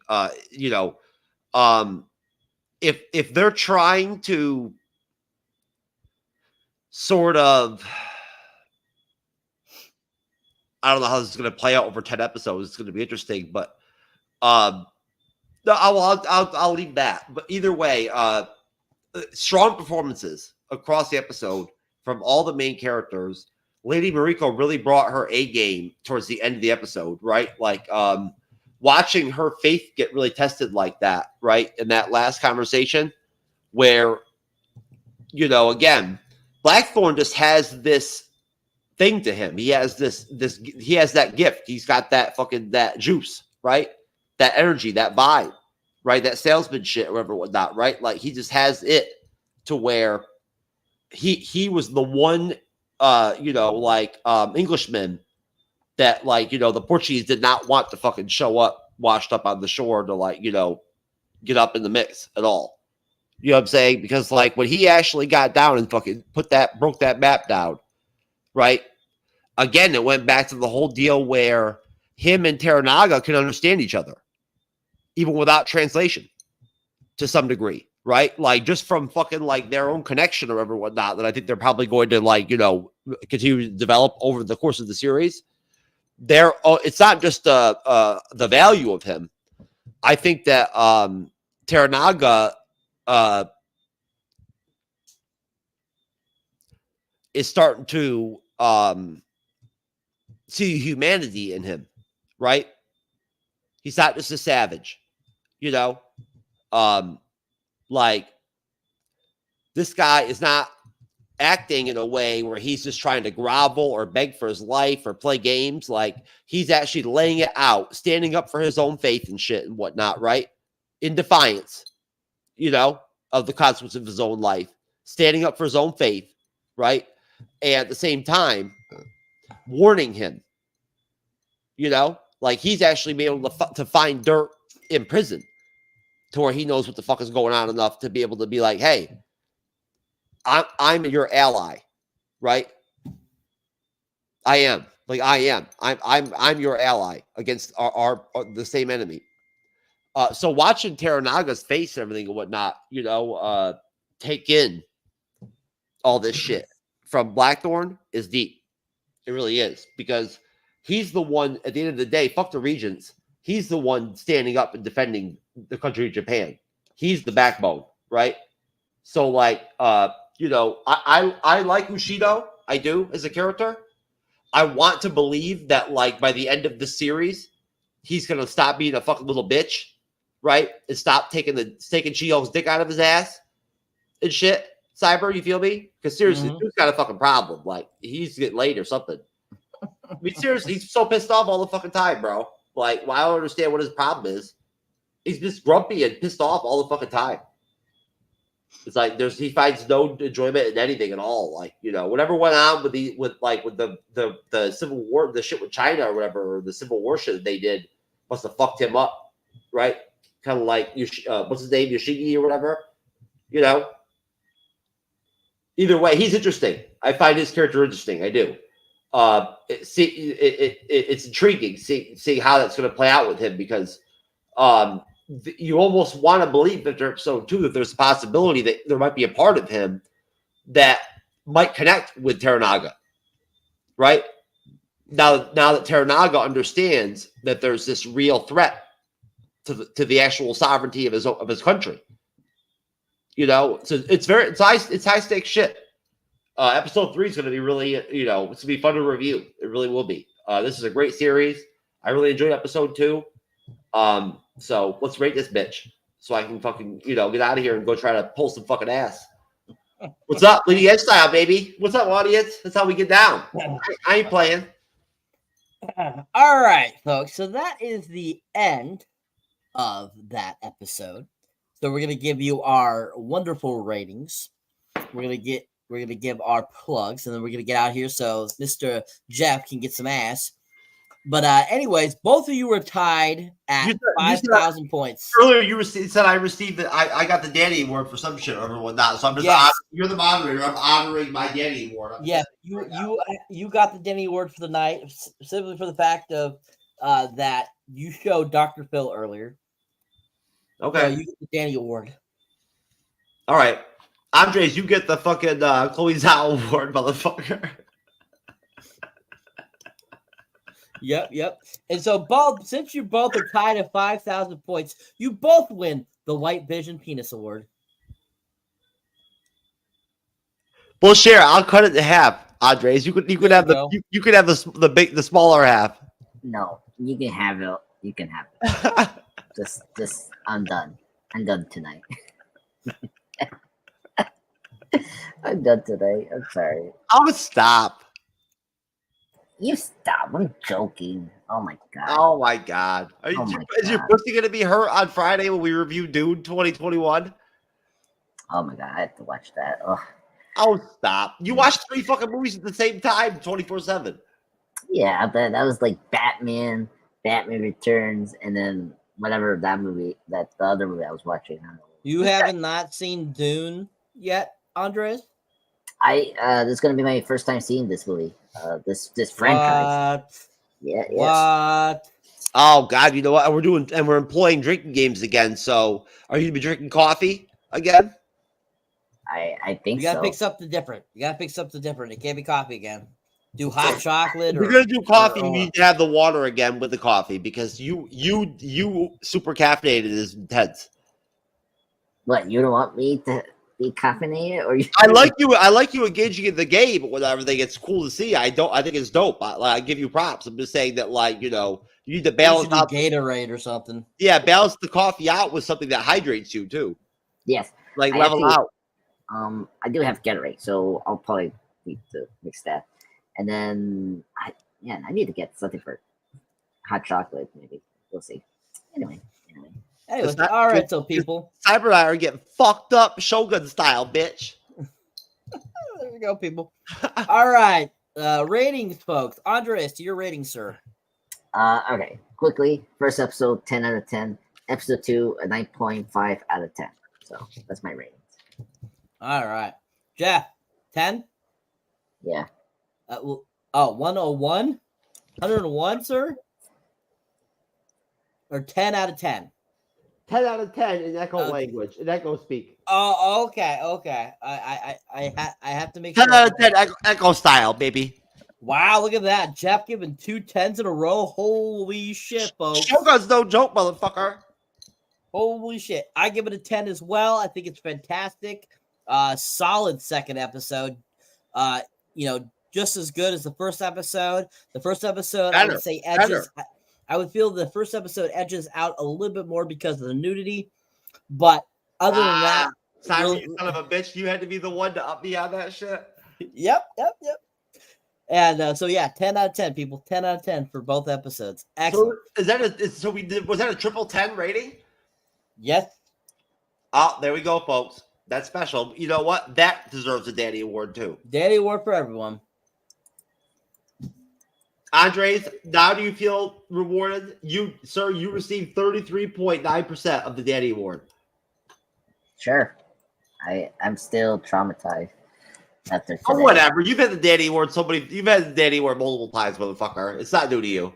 Oh, I'm sorry. I'm distracting. You've earned the Danny Award on multiple occasions, sir. I'll take the Danny Award over the Chloe Zhao Award. See, he doesn't mind the Danny Award. Yeah. Oh, God.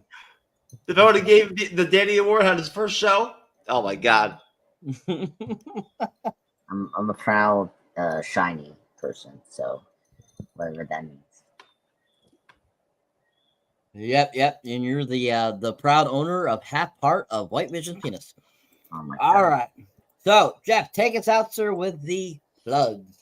Well, I want to go ahead and nominate you, Cyber, for the Brie Larson Captain Marvel 7-Year-Old Boy Ass Award for best moderation so far this week. you earned this, sir.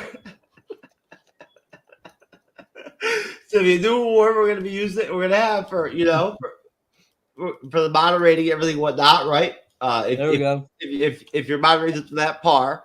But here, let me go ahead and pull everybody up real quick. I apologize, folks. I'm slipping a little bit. The Jamaican ganja has got me a little faded these days. But if you give me one moment, I will tell you, though, that what we're going to be plugging here real quick would be Andre's Pop Culture Guy Channel Presents, and Cyberneticshark, my co-host, veteran YouTuber and content creator, and his individual YouTube channel, where you can find all of his links to all of his different platforms where his individual content can be found. Here we go, guys. I'll start with, let's see. I'll go with you, 60-Minute Man. What's up? What's up with the channel, huh? Oh, shit. 903 subscribers. Oof. Whoa. Yeah. Anyway, hello, guys. Whoa. Oh, see that? You hear that, Cyber? Yeah. Anyway, I would say, hey, everyone. My name is Pop Culture Guy. Here in the MCU'S Bleeding Edge community for the channel Andre's Pop Culture Guy Channel Presents that run. I'm up to 903 subscribers. So thank you guys. Please help me and Cyber push that mark for 2024. So recently I put a great birthday tribute for James Bond himself, David Craig. Check that out. Just now, I just posted a great 60th anniversary tribute to one of my favorite characters from Marvel, the Scarlet Witch and Quicksilver. Can't believe it's 60 years for them, which is awesome. Please check that out. And then tomorrow, I'm going to post the final part of the Part Girls comic read. And then this Sunday, me and Jeff are going to come back for another live stream of Ace Ventura. Woohoo! Pet Detective for his 30th anniversary. Woohoo! Please check us out. Tonight I'm gonna create the live stream and then it should be ready for Sunday. Geez, Cyber, I'm surprised you're not gonna stop by for that one, bro. We'll see. I might. Hey, I'll send the link. It's a good movie to review. I love that movie. Oh my God. Put me in, coach. I know I'm ready. If 60-Minute Man can even remember to fucking send you the link. I send you the link every time.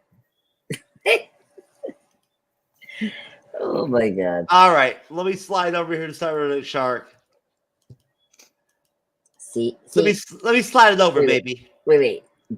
Cyber needs to have the Miracle Revolver Award now because that was the best. How the fuck did Cyber win the Mocking Bull Award at the same time he just won the fucking Danny Award, 33.9%, and on top of that he won the fucking the new Brie Larson Captain Marvel 7-Year-Old Boy Ass Award. Because I'm the shit. How many fucking awards do you get in one fucking show?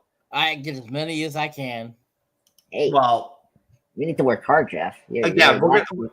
You're slacking. I don't like where things are going here. The word ethics has been mentioned for the first time ever in the history of the Bleeding Edge tonight. This shit is getting deep. Oh my God. Show goes deep, man. It's fucking it's changing us. Oh God, not ethics. Anyway, folks, if you enjoy me as a moderator or you enjoy me here on the panel on the MCU'S Bleeding Edge, you can definitely go check out my solo content.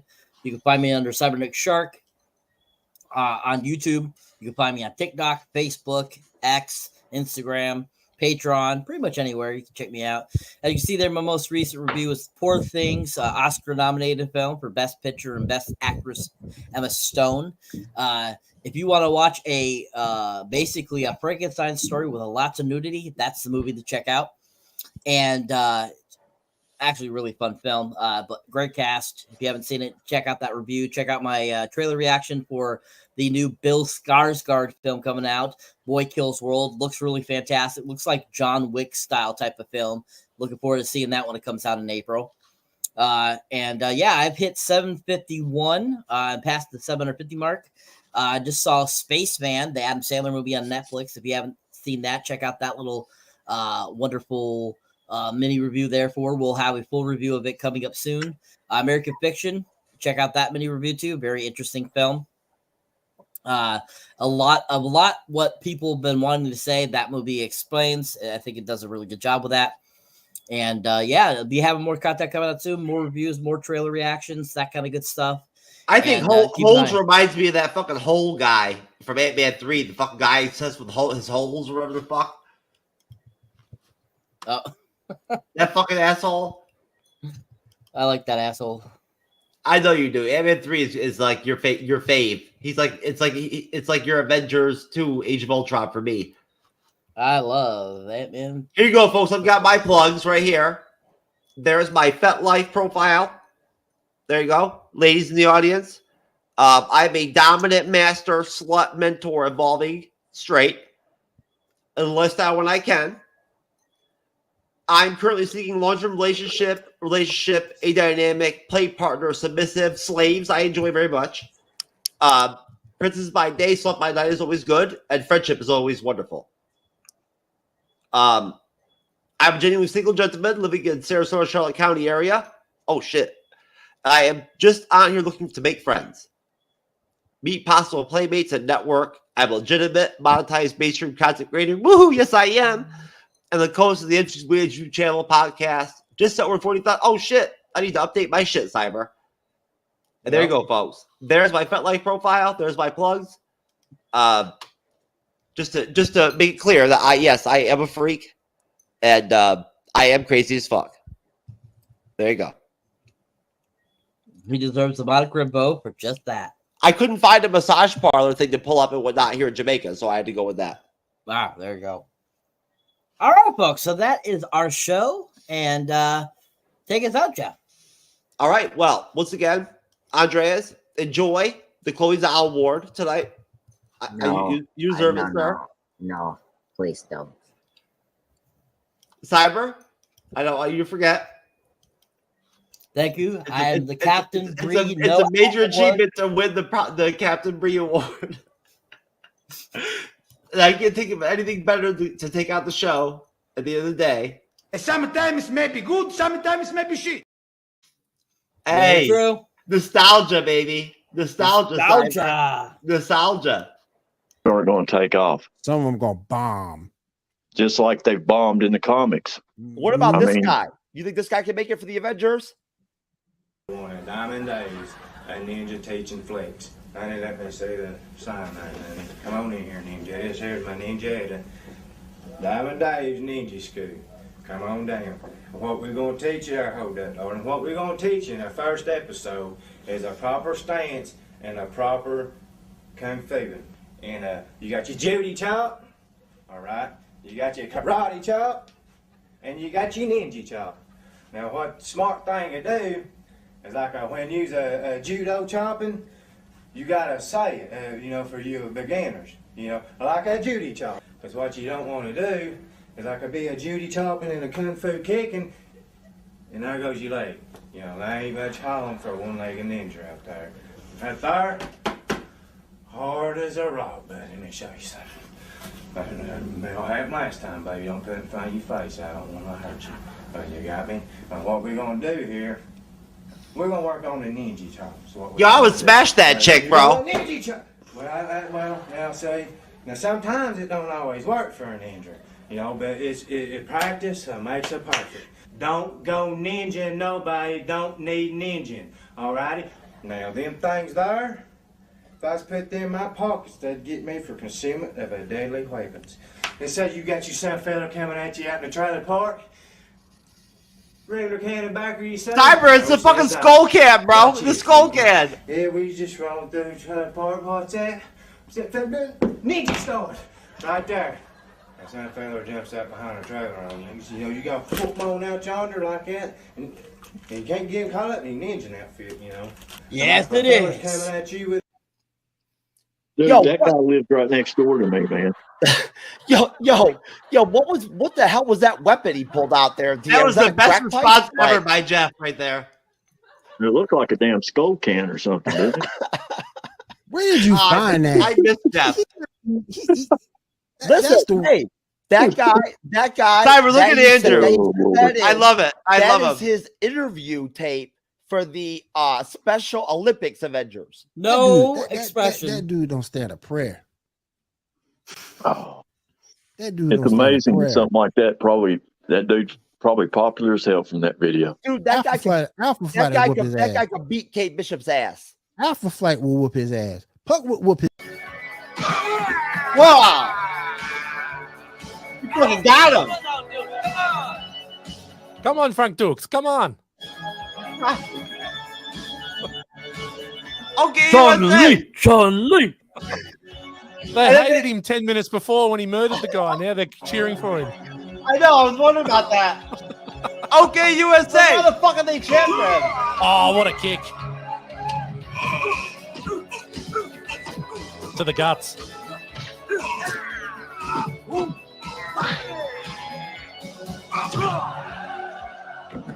Every blow, there's a slow-mo suspension. Like,